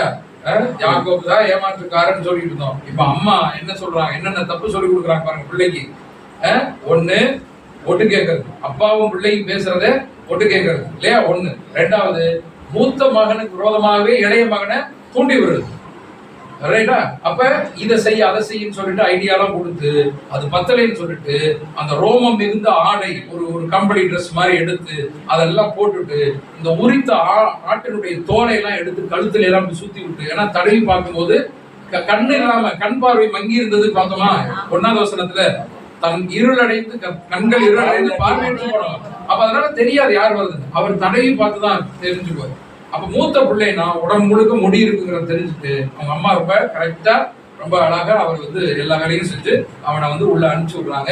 இவர் உள்ளே போகிறார். உள்ளே போகும்போது சாப்பாடு கொடுங்க, அப்பா நான் வந்துட்டேன் அப்படின்னு சொல்லிட்டு அங்க அதுக்கு பின்னாடி பாத்தீங்கன்னா நிறைய காரியங்கள் இருக்கு. நான் சொல்லிட்டேன் நான் வந்துட்டேன், என்னப்பா யாருப்பா நீ அப்படின்னு சொன்னா, யாரு இப்ப உள்ள போனது உண்மையிலே யாரு? யாக்கோபு உள்ள போறான். ஆனா யாரா மாறி போறாரு? ஏசாவா மாறி போறாரு. அப்ப அப்பா நான் உள்ள வந்துட்டேன்னு சொன்னோன்னா, என்னப்பா யாருப்பா நீ அப்படின்னா, நான் தான் யாக்கோபு அப்படின்னு ஏசா சொல்றேன். கரெக்டா? இல்ல நான் தான் ஏசா அப்படின்னு யாக்கோபு சொல்றேன். இப்ப யாக்கோபு உள்ள போனோன்னு இந்த சத்தத்தை கேட்டோன்னு அவங்க அப்பா என்ன சொல்றாரு? ஈசாக்கு, நீ ஏசாவா? அதுக்குள்ளேயே வந்துட்ட, இப்பதானே போனேன் அப்படின்னு. இல்ல எனக்கு கர்த்தர் வாய்க்க பண்ணினார். எப்படி பயணங்களெல்லாம் கர்த்தர் வாய்க்க பண்ணினார். நான் போறதுக்கு முன்னாடியே ஒரு மான்குட்டி கீழே கிடந்துச்சு, அதை தூக்கிட்டு வந்தேன் அப்படின்னா கர்த்தர் வாய்க்க பண்ணினார். அந்த கர்த்தர் வாய்க்க பண்ணினாருக்குள்ள எல்லா கதையும் இருக்குது. வாய்க்க பண்ணிட்டாரு அப்படியாப்பா பாப்பா அப்படின்னு சொல்லிட்டு இவர் சொல்றாரு. உன்னை ஏன் யாக்கோபு அப்படின்னு சொல்லிட்டு உன்னுடைய குரலை பார்த்தா என்ன தெரியுது? குரல்ங்கிறது மாதிரி எனக்கு தெரியுது, நீங்க வா அப்படின்னு ஒரு டவுட். அப்ப கூப்பிட்டு தடவி பாக்குறாரு. பார்த்தா உடம்பு முழுக்க அவரு ரோமம் இருந்தது இல்லையா? அவங்க அம்மா டெக்கரேட் பண்ணி அனுப்பிச்சு விட்டுருக்காங்க. ரோமம் இருந்தது பார்த்து அப்ப உண்மையிலே நீ ஏசாதான் அப்படின்னு சொல்லிட்டு வாங்கி சாப்பிடுறாரு. சாப்பிட்ட உடனே அவரு சந்தோஷம், நல்ல சாப்பாடுப்பா, நான் இது வரைக்கும் வாழ்நாள்ல சாப்பிட்டவே இல்லை இந்த மாதிரி சாப்பாடு. சமைச்சு கொடுத்தது யாரு? வீட்டுக்காரமா தான் சமைச்சு கொடுத்தாங்க. அவருக்கு தெரியும் உப்பு போடணுமா, புளி போடணுமா, உரப்பு போடணுமா என்னன்னு அந்த அம்மாவுக்கு நல்லா தெரியும். அதனால சமையல் பண்ணி அனுப்பிச்ச உடனே சாப்பிட்டுட்டு நீ பக்கத்துல வா, நான் உன்னை ஆசீர்வதிக்கிறேன்னு சொல்லிட்டு ஆசீர்வதிக்கிறார். அப்படி ஆசீர்வதிக்கும் போது கூட அவர் இங்க வான்னு சொல்லிட்டு கூப்பிட்டு முத்தம் கொடுக்கிறார். தன்னுடைய பிள்ளையே மூத்த பிள்ளை என்று நினைத்து தன்னுடைய இளைய குமாரனாகிய யாக்கோபை கட்டி பிடிச்சு முத்தம் கொடுக்கிறாரு. அப்ப கூட அந்த டிரெஸ்ல பாத்தீங்கன்னா என்ன வாசனை? வயல்வெளியின் வாசனை வந்தது. அந்த 27 வாசிங்க. அவன் கிட்ட போய் அவனை முத்தம் செய்தான். அப்பொழுது அவனுடைய வஸ்திரங்களின் வாசனையை மோந்து, இதோ என் குமாரனுடைய வாசனை கர்த்தர் ஆசீர்வதித்த வயல்வெளியின் வாசனையை போல இருந்தது அப்படின்னு சொல்லிட்டு அவரை ஆசீர்வதிக்க ஆரம்பிக்கிறார். தேவன் உனக்கு வானத்தை படியும் பூமியும் கொடுப்பீங்க எல்லாம் சொல்ல ஆரம்பிச்சாரா? இப்ப வாழ்த்த அவர் ஆரம்பிச்சார். சரி, இப்ப ஆசீர்வாதத்தை வாங்கிட்டு வெளியில டக்குன்னு வெளியில வந்த ஆளை விட்டா போதுனான்னு சொல்லிட்டு இப்ப அடுத்து உண்மையான இப்ப ஆளு உள்ள நுழையிறாரு. யாரு? ஏசா உள்ள நுழையிறாரு. வனத்துக்கு போயிட்டு காட்டுல போய் எல்லாம் அப்பாவுக்கு தேவையான அடிச்சு கொண்டு வந்து சமையல் பண்ணி அப்பாட்ட கொண்டு போய் கொடுக்குறாரு. அப்பா அப்படின்னு இப்ப யாருப்பா? நான் தான் ஏசா. என்னப்பா திரும்ப வந்துட்ட? என்னப்பா திரும்ப வந்துட்ட? ஏதாவது செல்போன் நெட்போன் மிஸ் பண்ணிட்டு வச்சுட்டு போயிட்டியா? என்ன திரும்பி வந்துட்ட? என்ன நான் இப்பதான் வர்றேன். இப்பதான் வரியா? அவனை ஆசீர்வதிச்சுட்டேனே. ஐயோ! அப்ப வசனம் என்ன? திரும்ப அடுத்து திரும்பவும் என்னை ஏமாற்றி விட்டாங்க. ஏற்கனவே எத்தனையோ முறை ஏமாத்தினவன் இப்ப திரும்பவும் என்னை ஏமாத்துட்டான். அப்பா ஐயோ! அவன் வந்தது யாரு? யாக்கோபு தான் வந்திருக்கிறான். நான் தான் உண்மையிலே ஏசா அப்படின்னு சொன்னேன். ஈசாக்கு அழுகிறாரு, ஏசாவும் அழுகிறாங்க. இப்படி ஏமாத்திட்டு போயிட்டானே அப்படின்னு சொல்லிட்டு. ஆனா இடையில ரோல் பிளே பண்ண ரெபேக்கால் யாருங்கிறது வீட்டுக்காரருக்கு தெரியாது, மூத்த மகனுக்கு தெரியாது. சரியா? எல்லாரும் யாக்கோபு மேல கொலை வெறியோட இருக்கிறாங்க. ஆனா அவனை தூண்டி விட்டு எல்லா வேலையும் பார்த்தது ரெபேக்கா. சரியா? ரெபேக்கா. இப்ப என்ன செய்யறது? நீங்க என்னை ஆசீர்வதிச்சுதான் ஆகணும். ஐயோ இல்ல, நான் மூத்த பிள்ளைக்கான ஆசீர்வாதத்தை நான் கொடுத்துட்டேனே. கர்த்தர் அதை ஆமென் என்று சொல்லி ஆசீர்வாதத்தை கொடுத்துருவாரு. சரி, நீங்க மிச்சம் மீறி ஆசீர்வாதத்தை எனக்கு தாங்கன்னு சொல்லிட்டு இருக்கிற கொஞ்சம் நெஞ்ச ஆசீர்வாதத்தை வாங்கிக்கிட்டு அவர் அழுது புலம்பி, ஆனால் தன்னுடைய சகோதரனாகிய யாக்கோபு மேல கொலை வெறியோட வெளியில வர்றாரு. அதுக்கப்புறம் தான் 2 பேரையும் பிரிச்சு விடுறாங்க. அதுக்கப்புறம் அடுத்தடுத்த அதிகாரம்ல ஐயா சொன்னாங்க இல்லையா, 2 பேரும் பிரிச்சப்பா பார்த்தனா வெட்டி போடுவான், ஓடி போயிரு, பிரிச்சு ஓடி போயிரு, நீ லாபான் அங்க ஓடி போயிரு, நீ அங்க போயிரு, இங்க போயிருன்னு சொல்லிட்டு பிரிச்சு விடுவாங்க. அதுக்கப்புறம் பல வருடங்கள் அவர்கள் கழித்து அவர்கள் சந்திப்பார்கள் அப்படிங்கிறதெல்லாம். சரி, இப்ப இதுதான் நடந்தது. நீங்க சுருக்கமா சொல்லிட்டேன், நேரம் இருக்கு, நீங்க வாசித்து பாருங்க. இப்ப நம்ம என்ன போதனை, என்ன லெசன் அப்படிங்கிறத பார்க்கலாம். என்ன பாடம், நமக்கு என்ன பாடம் அப்படின்னு சொல்லி பார்க்கும்போது, பழைய ஏற்பாடு 3 காரியத்திற்காக பழைய ஏற்பாடு இருந்துச்சு அப்படின்னு நம்ம பார்த்தோமா போன வாரம். ஒண்ணு, பழைய ஏற்பாடையே நம்ம படிக்கணும். ஒண்ணு நிழலும் பொருளும், இல்லையா? நிழலும் பொருளும் அப்படின்னு சொல்லிட்டு ஒரு விஷயம் இருக்குது. அங்க நடந்ததெல்லாம் நிழல். புதிய ஏற்பாடு நமக்கு எல்லாம் பொருள், ஒரு நிஜம் ஒரு இருக்குது. அதை நம்ம ஆராய்ந்து பார்க்க வேண்டும் அப்படிங்கிறத நம்ம போன பாடத்திலையும் பார்த்தோம். ஈசாக்கு திருமணத்திலையும் இந்த பாடத்துல அதை பார்ப்போம். அடுத்து 2வதாக ரோமர் 15:4 அது போதனையாக இருக்குது. பழைய ஏற்பாட்டில் இருக்கிறதெல்லாம் போதனை, லெசன், பாடம் அப்படின்னு சொல்லிட்டு பார்த்தோம். அடுத்து 3வது 1 கொரிந்தியர் 10:11 அது எச்சரிப்பு உண்டாகவும் எழுதப்பட்டிருக்கு. சரிங்களா? ரோமர் 15:4 போதனை, போன வாரம் பார்த்துட்டோம். அது வராதவங்க அதை எழுதிக்கிறோம். 15:4 போதனை. 1 கொரிந்தியர் 10:11 முன்பு எழுதப்பட்டவைகள் எல்லாம் நமக்கு எச்சரிப்பு உண்டாக எழுதப்பட்டிருக்கிறது. அப்ப பழைய ஏற்பாடு எதற்கென்றால் நிழலும் பொருளையும் அறிந்து கொள், நிழலும் பொருளும். சரியா? அதை அறிந்து கொள்ளணும்னா பழைய ஏற்பாடு கண்டிப்பாக நம்ம படித்துதான் ஆகணும், புரிந்து கொண்டுதான் ஆகணும். 2வது நமக்கு பாடங்கள் நிறைய இருக்குது. 3வது அதுல எச்சரிப்புக்கான நிறைய காரியங்கள் இருக்கிறது அப்படின்னு பார்க்கணும். சரி, இப்ப இந்த ஏற்கனவே பார்த்தது, இதை ஞாபகம் வச்சுக்கோங்க. இந்த 3 காரியங்களுக்காக நம்ம பழைய ஏற்பாடை கண்டிப்பா படித்துதான் ஆகணும், புரிந்து கொண்டுதான் ஆகணும், வாசிக்கணும், தியானிக்கணும். அப்பதான் நம்ம புரிந்து கொள்ள முடியும் அப்படின்னு சொல்லிட்டாங்க. சரி, இப்ப நம்ம பொருள் என்ன அப்படின்னு பார்க்கணும். சரிங்களா? பொருள் என்ன அப்படின்னு பார்க்கும்போது, இப்ப ஈசாக்கு யாரு, ரெபேக்கா யாரு, அந்த 2 பேர் என்ன, ஏசா யாக்கோபு என்ன, ஏன் சேஷபுத்திர பாடம்னா என்ன, அது என்ன, நமக்கு என்ன பாடம் அப்படின்னு சொல்லிட்டு பார்க்கணும். ரைட்டா? 25வது அதிகாரம் வந்தெல்லாம் ஆதியாகமம் 25, 22, 23 வாசிக்கும். 22, 23.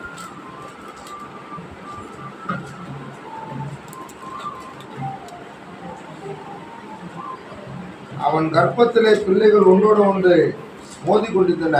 அப்பொழுது அவன், இப்படியானால் எனக்கு எப்படியோ என்று சொல்லி கர்த்தரிடத்தில் விசாரிக்கும்படி போனான். 2 பிள்ளை இருந்தது அப்படின்னு சொல்லி பாக்குறோம் இல்லையா? 2 பிள்ளைகள். இந்த 2 பிள்ளைகளும் ஒன்றோடொன்று மோதி கொண்டு இருந்தது. ஒன்று குறிப்பு 1. அப்ப அப்படியானால் அப்பொழுது எனக்கு அவர் எப்படி இது ஏன் ரெண்டு சண்டை போட்டுருக்கு எப்ப பார்த்தாலும் அப்படின்னு சொல்லிட்டு அவங்க அம்மா என்ன பண்றாங்க, இது எப்படி என்று சொல்லி ஏன் இது நடக்குது அப்படின்னு சொல்லிட்டு கர்த்தரிடத்துல விசாரிப்பதற்காக போறாங்க. அப்படின்னா தேவனிடத்தை நோக்கி ஜெபம் ஆரம்பிக்கிறாங்க அவங்க அம்மா ரெபேக்கா. இப்ப தொடர்ந்து அதற்கு கர்த்தர் இப்ப ஜெபம் உடனே கர்த்தர் சொல்றாரு, ஒரு காரியத்தை வெளிப்படுத்துறாரு. 2 ஜாதிகள் உன் கர்ப்பத்திலே உண்டாயிருக்கு. எம்மா உன் வயித்துல இருக்கிறது 2 பிள்ளைகள் இல்லை, 2 விதமான ஜாதி ஜனங்கள், 2 விதமான ஜனங்கள் இருக்கிறாங்க. 2 பிள்ளைகள் நினைச்சிராத, 2 பிள்ளைகள் மூலமாக 2 விதமான ஜாதிகள், ஆங்கிலத்துல ரேஸ்ன்னு சொல்லுவாங்க, இனம், 2 விதமான இனம் வந்து உருவாகி இருக்கிறது என்கிற ஒரு தீர்க்க தரிசனத்தை கர்த்தர் ரெபேக்காளுக்கு சொல்றாரு.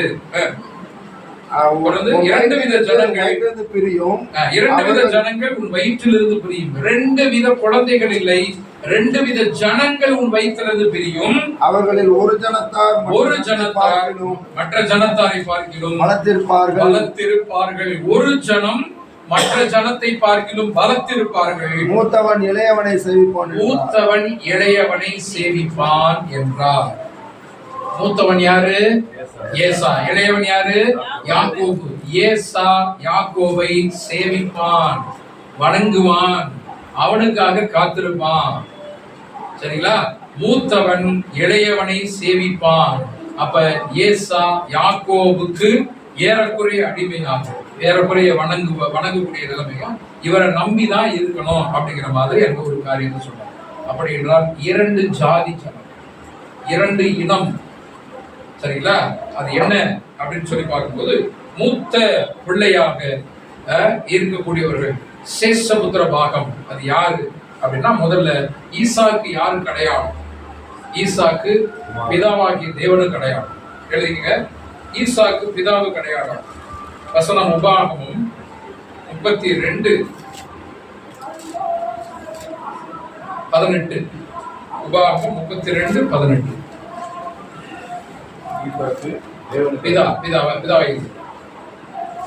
நீ இது உமது அடியானாகிய யாக்கோபுடையது, இது என் ஆண்டவனாகிய ஏசாக்கு அனுப்பப்படுகிற வெகுமதி, இது அவனும் எங்களுக்கு பின்னே வருகிறான் என்று சொல்லென்றான்.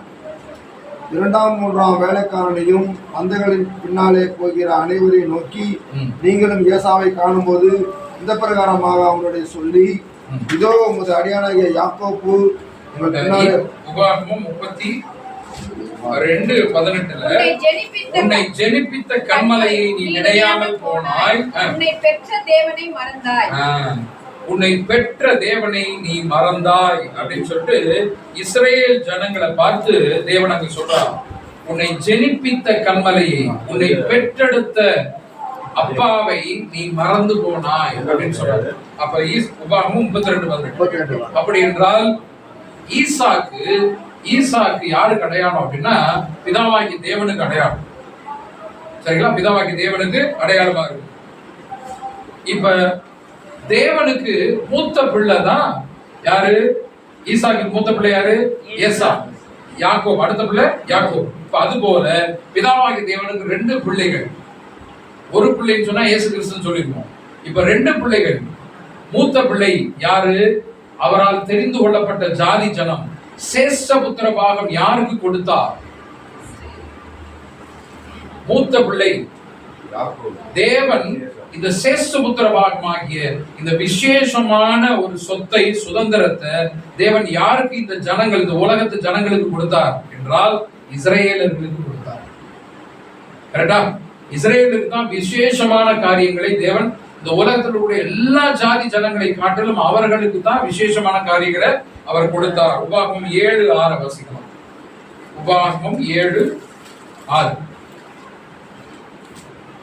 நீ உன் தேவனாகிய கர்த்தருக்கு பரிசுத்த ஜனம், பூச்சக்கரத்தில் உள்ள எல்லா ஜனங்களிலும், பூச்சக்கரத்தில் இந்த பூமியில் உள்ள எல்லா ஜனங்களிலும் உன் தேவனாகிய கர்த்தர் உன்னை தமக்கு சொந்தமாய் இருக்கும்படி உன்னை மாத்திரமே நான் தெரிந்து கொண்டேன். பூச்சக்கரத்தில் உள்ள எல்லா ஜாதி ஜனங்களிலும் நான் உன்னை மாத்திரமே தெரிந்து கொண்டேன். ஆமோஸ் 3:2 பாத்தீங்கன்னா அந்த காரியத்தை சொல்றாரு. அப்ப இந்த உலகத்துல நிறைய ஜாதி ஜனம் இருந்தது. எமோரியர்கள் இருந்தாங்க, பெலிஸ்தியர் இருந்தாங்க, எபூசியர் இருந்தாங்க, கிர்காசியர் இருந்தாங்க, கானானியர் இருந்தாங்க. எவ்வளவோ ஜாதி ஜனங்கள் இருந்தாலும் பூச்சக்கரத்துல இஸ்ரேல் ஜனமே உங்களை மாத்திரம் நான் தெரிந்து கொண்டேன் அப்படின்னு சொல்லிட்டு சொல்றாரு. அவர்களுக்கு தான் விசேஷமான ஆசீர்வாதங்கள் அவர் கொடுக்கிறார். வாக்குத்தத்தங்கள் யாருக்கு கொடுக்கப்பட்டுச்சு? இஸ்ரவேலுக்கு. நியாயப்பிரமாணங்கள் யாருக்கு கொடுத்தார் தேவன்? இந்த உலகத்துல வேற யாருக்கும் கொடுக்கல. வாக்குத்தத்தங்கள், ஆராதனைகள் எல்லாமே பாத்தீங்கன்னு சொன்ன நியாயப்பிரமாணங்கள், அற்புதங்கள், அதிசயங்கள் எல்லாமே பார்த்தீங்கன்னா இஸ்ரவேல் ஜனங்களுக்கு தான். அப்ப தேவனுடைய விசேஷமான பிள்ளையாக இருந்தவர்கள் தான் இஸ்ரவேலர்கள். சரிங்களா? இஸ்ரவேலர்கள் அப்படின்னு சொல்லிட்டு பாக்குறோம். இப்ப தேவனுக்கு இஸ்ரவேலர்கள் மூத்த பிள்ளைன்னா ரெண்டாவது பிள்ளையா? யாக்கோபு ஈசாக்குடைய ரெண்டாவது பிள்ளை. இப்ப பிதாவாகிய தேவன் ஈசாக்கு அடையாளம் பிதாவாகும். பிதாவுடைய மூத்த பிள்ளை இஸ்ரவேலர்கள் அப்படின்னு சொன்னா, இப்ப இரண்டாவது பிள்ளை யார்?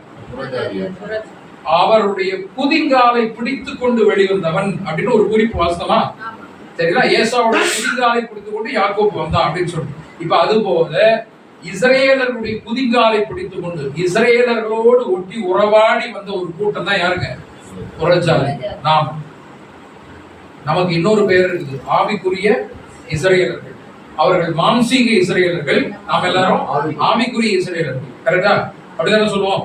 அவர்கள் மாம்சீக இஸ்ரவேலர்கள், நம்ம ஆவிக்குரிய இஸ்ரவேலர்கள். அப்ப அவர்களுடைய குதிங்காலை பிடித்து கொண்டு வந்ததனுடைய அடையாளம் இதுதான். அப்ப நாம் தான் இரண்டாவது பிள்ளை. சரிங்களா? இரண்டாவது பிள்ளை. யாக்கோபுக்கு அடையாளம் நாம் தான். இப்ப யாக்கோபை போய் நீங்க யாராவது எத்தனை ஏமாற்றுக்காரன்னு சொன்னீங்கன்னா யாரை சொல்றீங்கன்னு அர்த்தம்? நம்மளே சொல்றோம். அப்படி சொல்றோம், நம்மளே சொல்றோம்னு அர்த்தம். ஏமாத்துக்காரன் எத்தனை யாரோ இல்ல, நாம் தான். ஏன்னா நமக்கு தான் அடையாளமாக அங்க யாக்கோபு இருக்கிறார் அப்படின்னு சொல்லி. இப்ப ஈசாக்கு யாருக்கு அடையாளம் பார்த்தோம்? பிதாவாகிய தேவனுக்கு. மூத்த பிள்ளை யாருக்கு அடையாளம்? ஏசா, இஸ்ரவேலர்கள். யாக்கோபு யாருக்கு அடையாளம்? புறஜாதிகளாகிய நமக்கு அடையாளம். அப்படி என்றால் ரெபேக்காள் யாருக்கு அடையாளம்? ரெபேக்காள் முக்கியமான கேரக்டர். யாருக்கு அடையாளம்? இயேசு கிறிஸ்துக்கு அடையாளம். வாசிக்கலாம். மத்தேயு 23:37. மத்தேயு 23:37.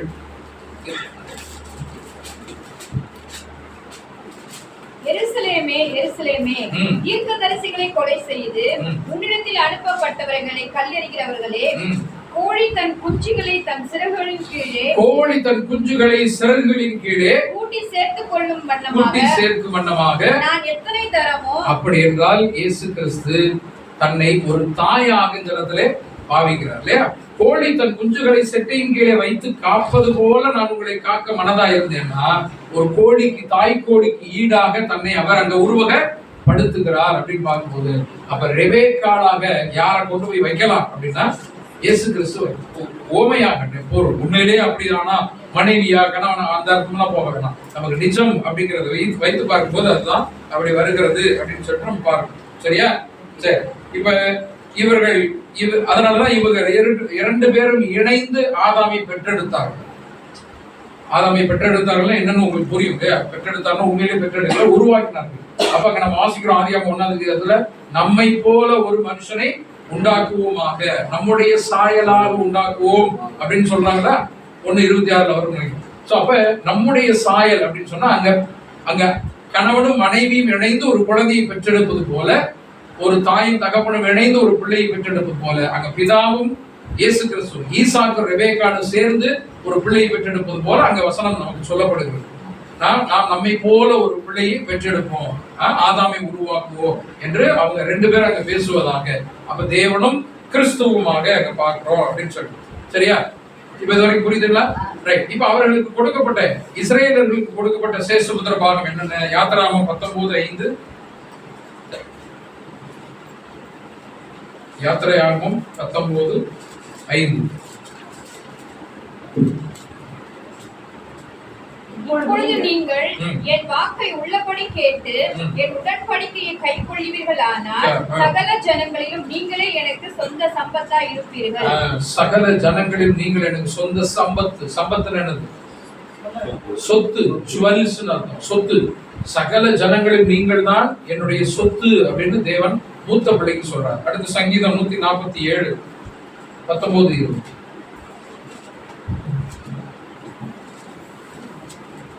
யாக்கோபுக்கு தம்முடைய வசனங்களையும் இஸ்ரவேலுக்கு தமது பிரமாணங்களையும் தமது நியாயங்களையும் அறிவிக்கிறார். ஆ. அவர் வேற எந்த ஜாதிக்கும் இப்படி செய்ததில்லை. வேற எந்த ஜாதி ஜனங்களுக்கும் அப்படி செய்யல. ரோமர் 9:4 இருக்கட்டும். ரோமர் 9:4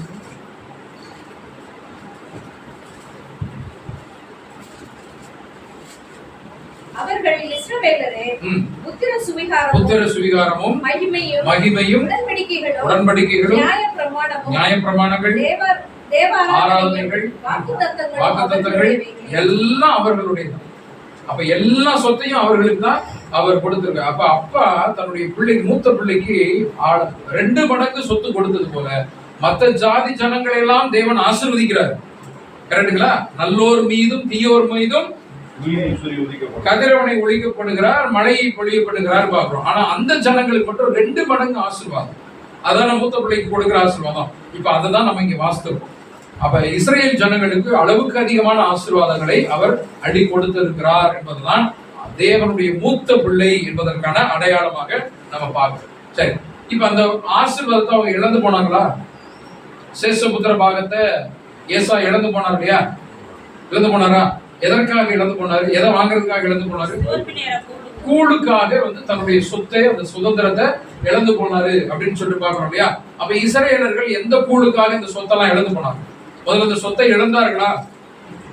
சேஷபுத்திர பாகமாக தேவன் இஸ்ரேலர்களுக்கு கொடுத்த அத்தனை பிரமாணங்கள், ஆராதனைகள், உறவுகள், ஆசீர்வாதங்கள் எல்லாவற்றையும் இழந்து போனாங்களா? இழந்து போனாங்களா? வச்சிருக்காங்க? இழந்து போயிட்டாங்க. அவங்கள்ட்ட கிடையாது. தேவன் கொடுத்திருக்கிற ஆசீர்வாதங்கள் எதுவுமே கிடையாது. தேவன் கொடுத்திருக்கிற கானான் தேசம் இப்ப அவங்கள்ட்ட இருக்குதா? இல்ல. ஆபிரகாமுக்கு வாக்குத்தத்தம் பண்ணின அந்த எல்லைகள் எல்லாம் இப்ப இல்ல. அதனாலதான் இப்ப யுத்தங்கள் நடந்து கொண்டு இருக்கிறது. சரிங்களா? அப்ப அது இல்ல, ஆசீர்வாதங்கள் இல்ல, எல்லாவற்றையும் அவர்கள் இழந்து போனாங்க. ரைட்டுங்களா? இழந்துட்டார். இப்ப ஏசா இழந்துட்டார், தன்னுடைய சேஷபுத்திர பாகத்தை இழந்துட்டார். எதற்காக? எதை விட்டார்? சேஷபுத்திர பாகத்தை எதற்காக விட்டார்னா கூழுக்காக இருக்கிறார். கூழுங்கிறது ஒரு சாதாரணமான ஒரு உணவு. சரிங்களா? ஒரு சாதாரணமான உணவு, வாசனையானதுதான், இனிமையானதுதான். ஆனால் சாப்பாடுங்கிறது ஒரு சாதாரண ஒரு ஒருவேளை சாப்பாட்டுக்காக இவ்வளவு சொத்தையும் இவ்வளவு ஆசீர்வாதங்களையும் விட்டு போட்டாயே அப்படிங்கிற அளவுக்கு ஒரு மோசமான ஒரு விஷயம்.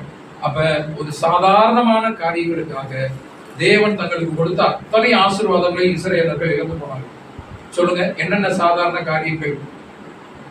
அந்த சாதாரண காரியங்களுக்காக அவர்கள் இழந்த ஆசீர்வாதங்கள். தேவன் எகிப்திலிருந்து கானானுக்கு நடத்திட்டு வர்றார் இல்லையா, வனாந்தரத்துல. அப்பவே நீங்க கண்டுபிடிக்கலாம் என்னென்ன காரியங்கள் அவங்க எதனால் அந்த ஆசீர்வாதங்களை இழந்து போனாங்க.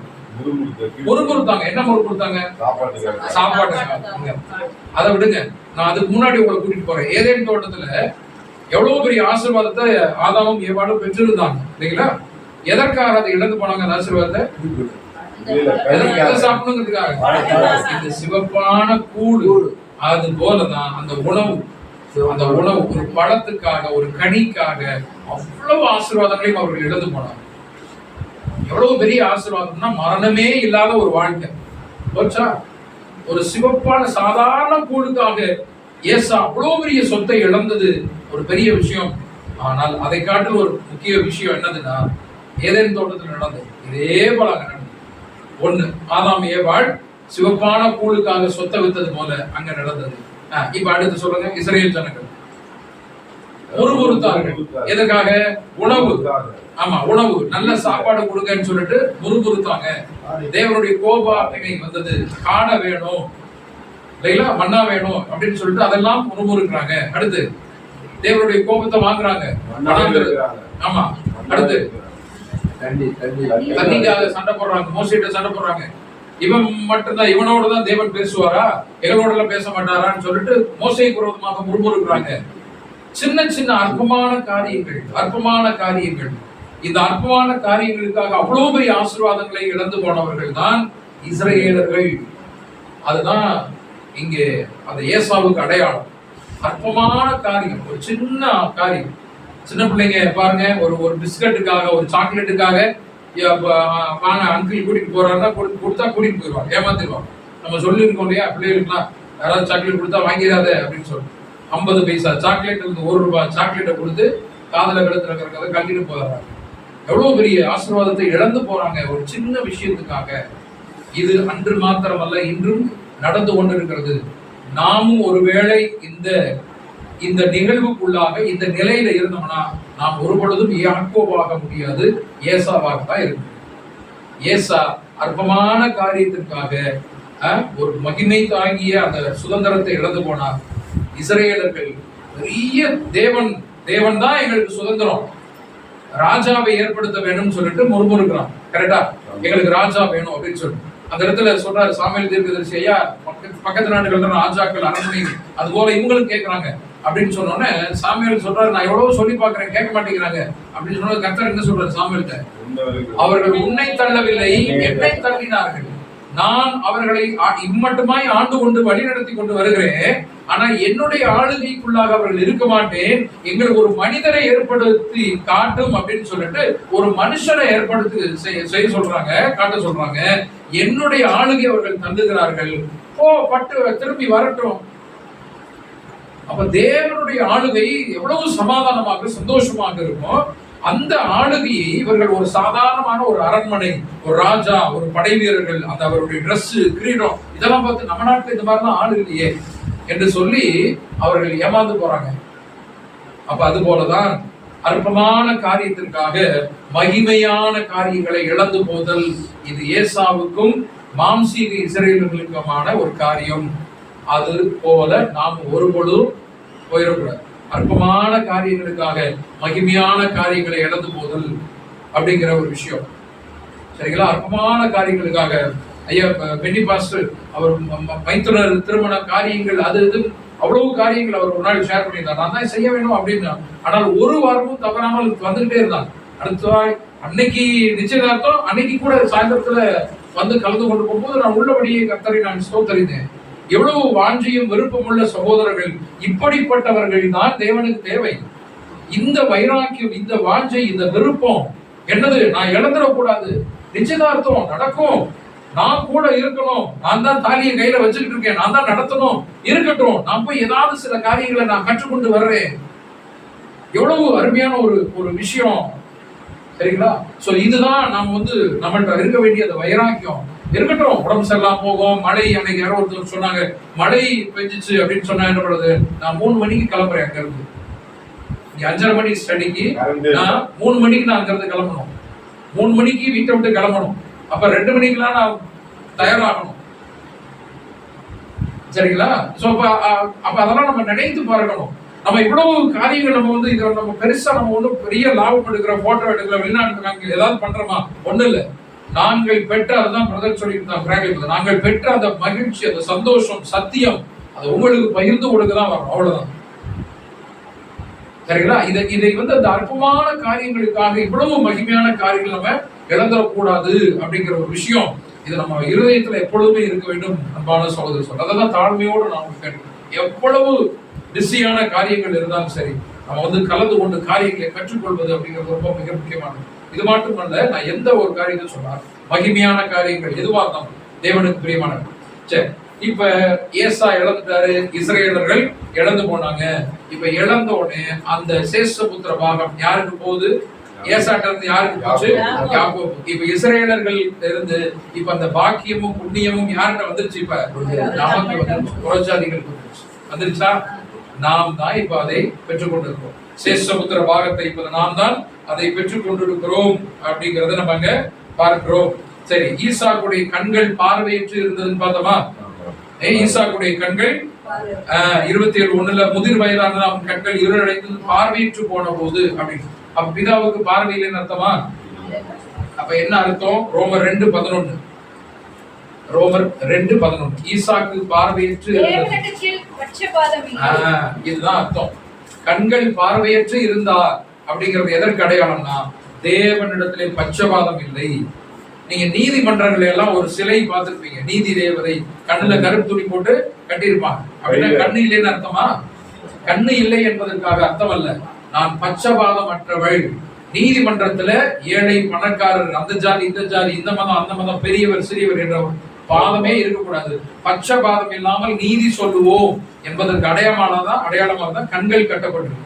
இப்ப அது போலதான் ஈசாக்குடைய கண்கள் இருளடைந்து இருக்கிறது, யாருன்னு தெரியல என்பது எதற்கு அடையாளம்னா, தேவன் பட்சபாதம் அற்றவர்.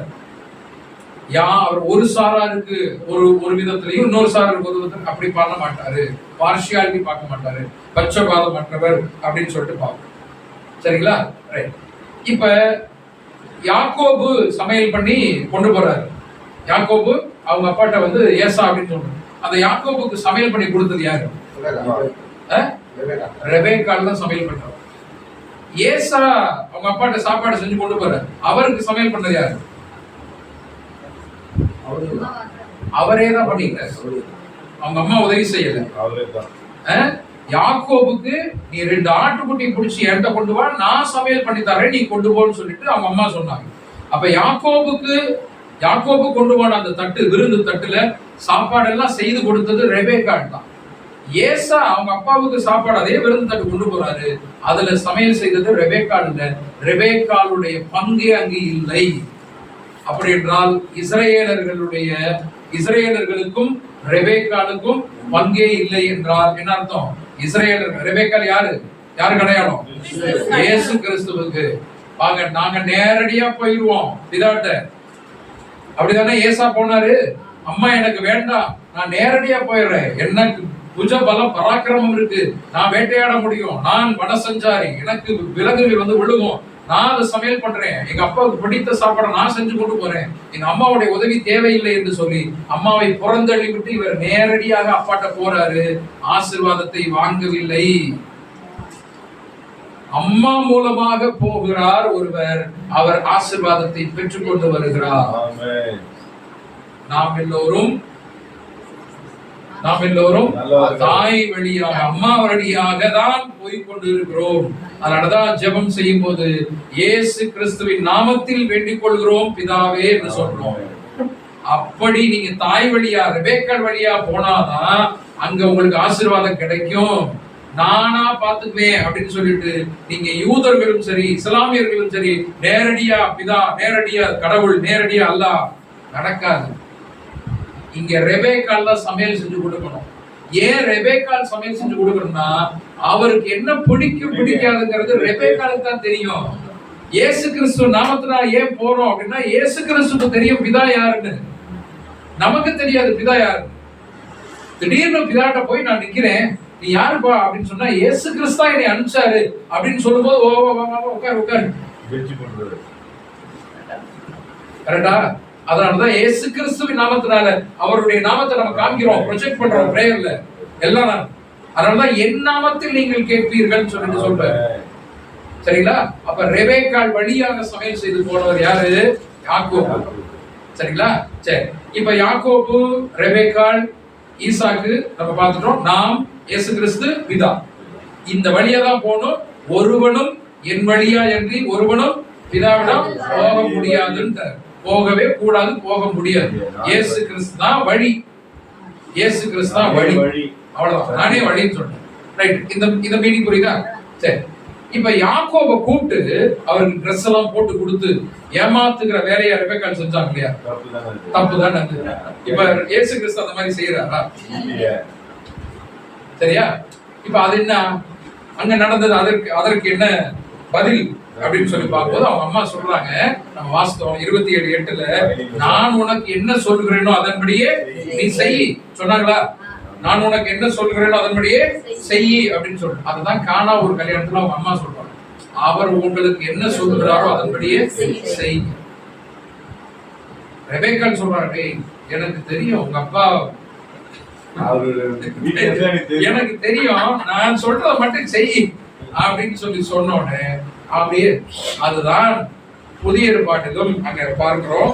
யோவான் 14, இன்னொரு வசனத்தை வாசிங்க. யோவான் 14:21. 14:21. என் கற்பனைகளை கைக்கொண்டு அவைகளை கைக்கொள்கிறவனே என்னிடத்தில் அன்பாய் இருக்கிறான், என்னிடத்தில் அன்பாய் இருக்கிறவன் என் பிதாவுக்கு அன்பாய் இருப்பான். 23.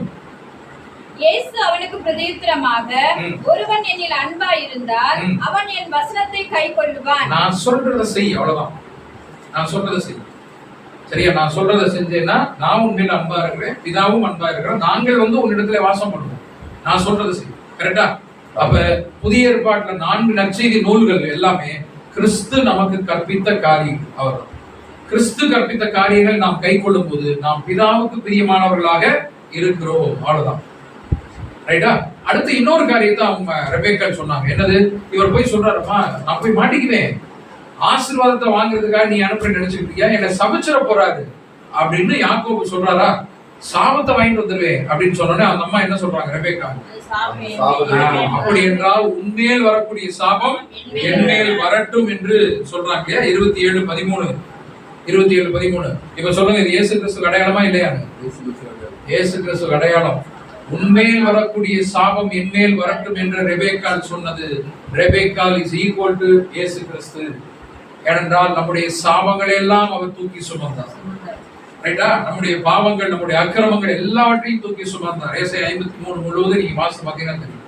அப்ப இயேசு கிறிஸ்து தான் ரெபேக்காளுக்கு அடையாளமாக நம்ம புரிந்து கொள்ள முடிகிறது. ரைட்டுங்களா? சரி, அப்ப இயேசு கிறிஸ்து ரெபேக்காள் பார்த்தோம். இப்ப 2 ஆட்டுக்குட்டி அடிச்சுட்டு வர சொல்றாங்கல்ல. 2 ஆட்டுக்குட்டி, ஒரு மனுஷன் 2 ஆட்டுக்குட்டி. ஒரு ஆட்டுக்குட்டியே எத்தனை கிலோ இருக்கும்? 10 கிலோ, 15 கிலோ, 20 கிலோ தான் இருக்கும். 2 ஆட்டுக்குட்டி அடிச்சு கொண்டு வா அப்படின்னு ஒரு மனுஷன் சாப்பிடறதுக்கு எதுக்கு 2 ஆட்டுக்குட்டி? தகப்பனை பிரியப்படுத்தும் 2 வித பலிகள் இருக்கு. இயேசு கிறிஸ்து மூலமாக நாம் அறிந்து கொண்ட தகப்பனை பிரியப்படுத்துகிற 2 பலிகள். ஒன்று எபேசியர் 5:2, ரோமர் 12:1. கிறிஸ்து நமக்காக தம்மை தேவனுக்கு சுகந்த வாசனையான காணிக்கையாகவும் பலியாகவும் ஒப்பு கொடுத்து நம்மில் அன்பு கூர்ந்தது போல நீங்களும் அன்பிலே நடந்து கொள்ளுங்கள். 2 பலி. அவங்க அப்பாவுக்கு 2 ஆட்டுக்குட்டி தேவை. அதுல ஒரு ஆட்டுக்குட்டி கர்த்தராகிய இயேசு கிறிஸ்து. ஒரு ஆட்டுக்குட்டி யாரு? இயேசு கிறிஸ்து ஆட்டுக்குட்டி. கரெக்டுங்களா? உலகத்தின் பாவங்களை சுமந்து தீர்க்கிற தேவ ஆட்டுக்குட்டி. அந்த ஆட்டுக்குட்டி பலியானாதான் ஆசீர்வாதம் கிடைக்கும். இந்த ஆட்டுக்குட்டியை அடிச்சு சமைச்சு கொண்டு போனாதான் ஈசாக்கு ஆசீர்வதிப்பார். கரெக்டா? அது போல இந்த ஆட்டுக்குட்டியை அடிக்கப்பட்டாதான் உலகத்துக்கு ஆசீர்வாதம் வரும். நான் சொல்றது உங்களுக்கு புரியுது இல்லையா? ரைட். 2வது ஆட்டுக்குட்டி யாரு? ரோமர் 12:1. அப்படி இருக்க சகோதரரே, நீங்கள் உங்கள் சரீரங்களை பரிசுத்தமும் தேவனுக்கு பிரியமான ஜீவ பலியாக ஒப்பு கொடுக்கிறது. இது யாரு? நாம் செய்ய வேண்டியது. இயேசு கிறிஸ்து ஒரு ஆட்டுக்குட்டி பலியானார் சிலுவையிலே. அப்ப அது போல 2வது ஆட்டுக்குட்டி யாருன்னா நாம், அவரை பின்பற்றுகிற நாமும் பலியாக வேண்டும். ஜீவ பலியாக ஒப்பு கொடுக்கிறது. ஸ்தோத்திர பலி ஏறெடுக்கிறது. பலி அப்படின்லாம் சொல்றோம் இல்லையா? நாமும் பலியாக வேண்டும் அப்படிங்கிறது. இப்ப இந்த 2 ஆட்டுக்குட்டி, மணவாளன் மணவாட்டி இல்லையா? அவர்கள் கிறிஸ்து சபை. இந்த 2ம் பலியாகி அந்த பலியெல்லாம் சுகந்த வாசனை பலியாக அவர் நுகர்ந்து இந்த உலகத்தை ஆசீர்வதிக்கிறார்.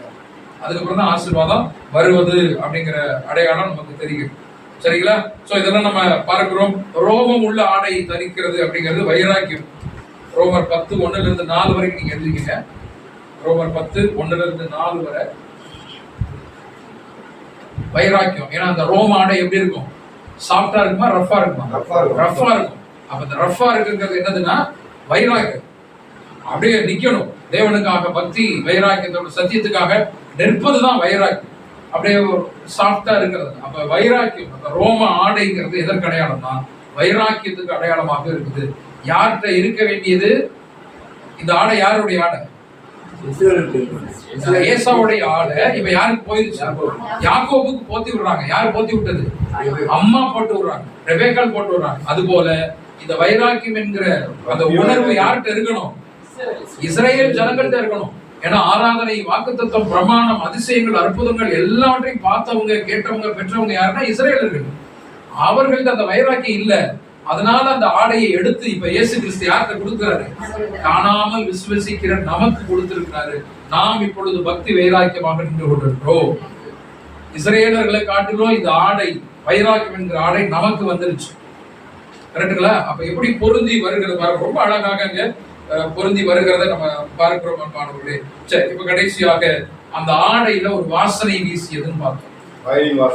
27:27 ஆதியாகமம் 27:27 அந்த ஆடையில் இதோ வயல்வெளியின் வாசனையை போல இருக்கிறது. அந்த ஆடையில ஒரு வாசனை வந்தது.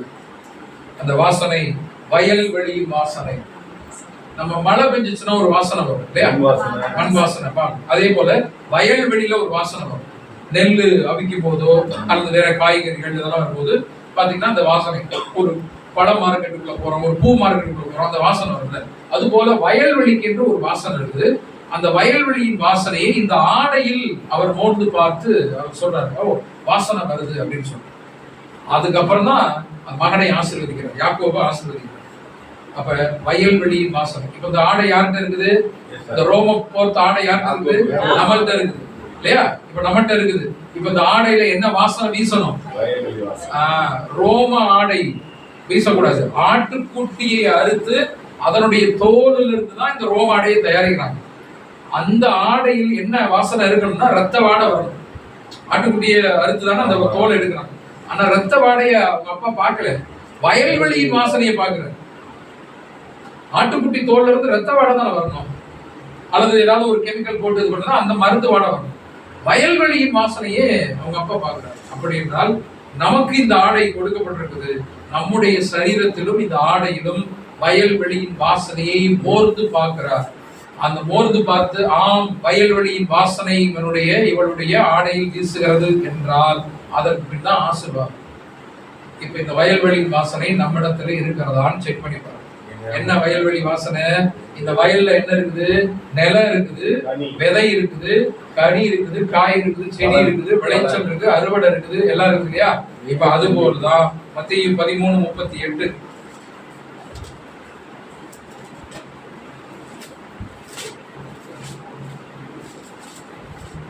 உலகம் நல்ல விதை ராஜ்யத்தின் புத்திரர், கலைகள் பொல்லாங்கனுடைய புத்திரர்.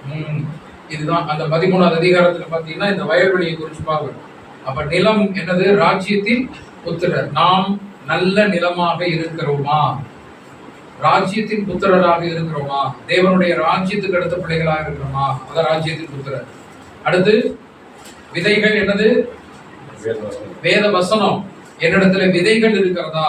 வேத வசனங்களால் நிரம்பியவனாக நான் இருக்கிறேனா? சத்தியத்தால, வசனம்ங்கிறது என்னது? யோவான் 17:17 உடைய வசனமே சத்தியம். அப்ப வசனம்னா என்னன்னா சத்தியம். வசனம் என்ன? வசனத்தை மனப்பாடம் பண்ணணும். என்னது? சத்தியத்தை மனப்பாடம் பண்ணணும். அந்த சத்தியங்கள் தான் இப்ப நம்ம கொடுத்துருக்கோம். நம்ம வாங்கிக்கிட்டு இருக்கிறது, பாடங்கள் படித்து கொடுறதெல்லாம் சத்தியம். இப்ப இந்த சத்தியங்கள் எனக்குள்ளாக இருக்கிறதா? இந்த வாசனையை அவர் நுகர்ந்து நுகருகிறார். இருக்குதா வாசனை?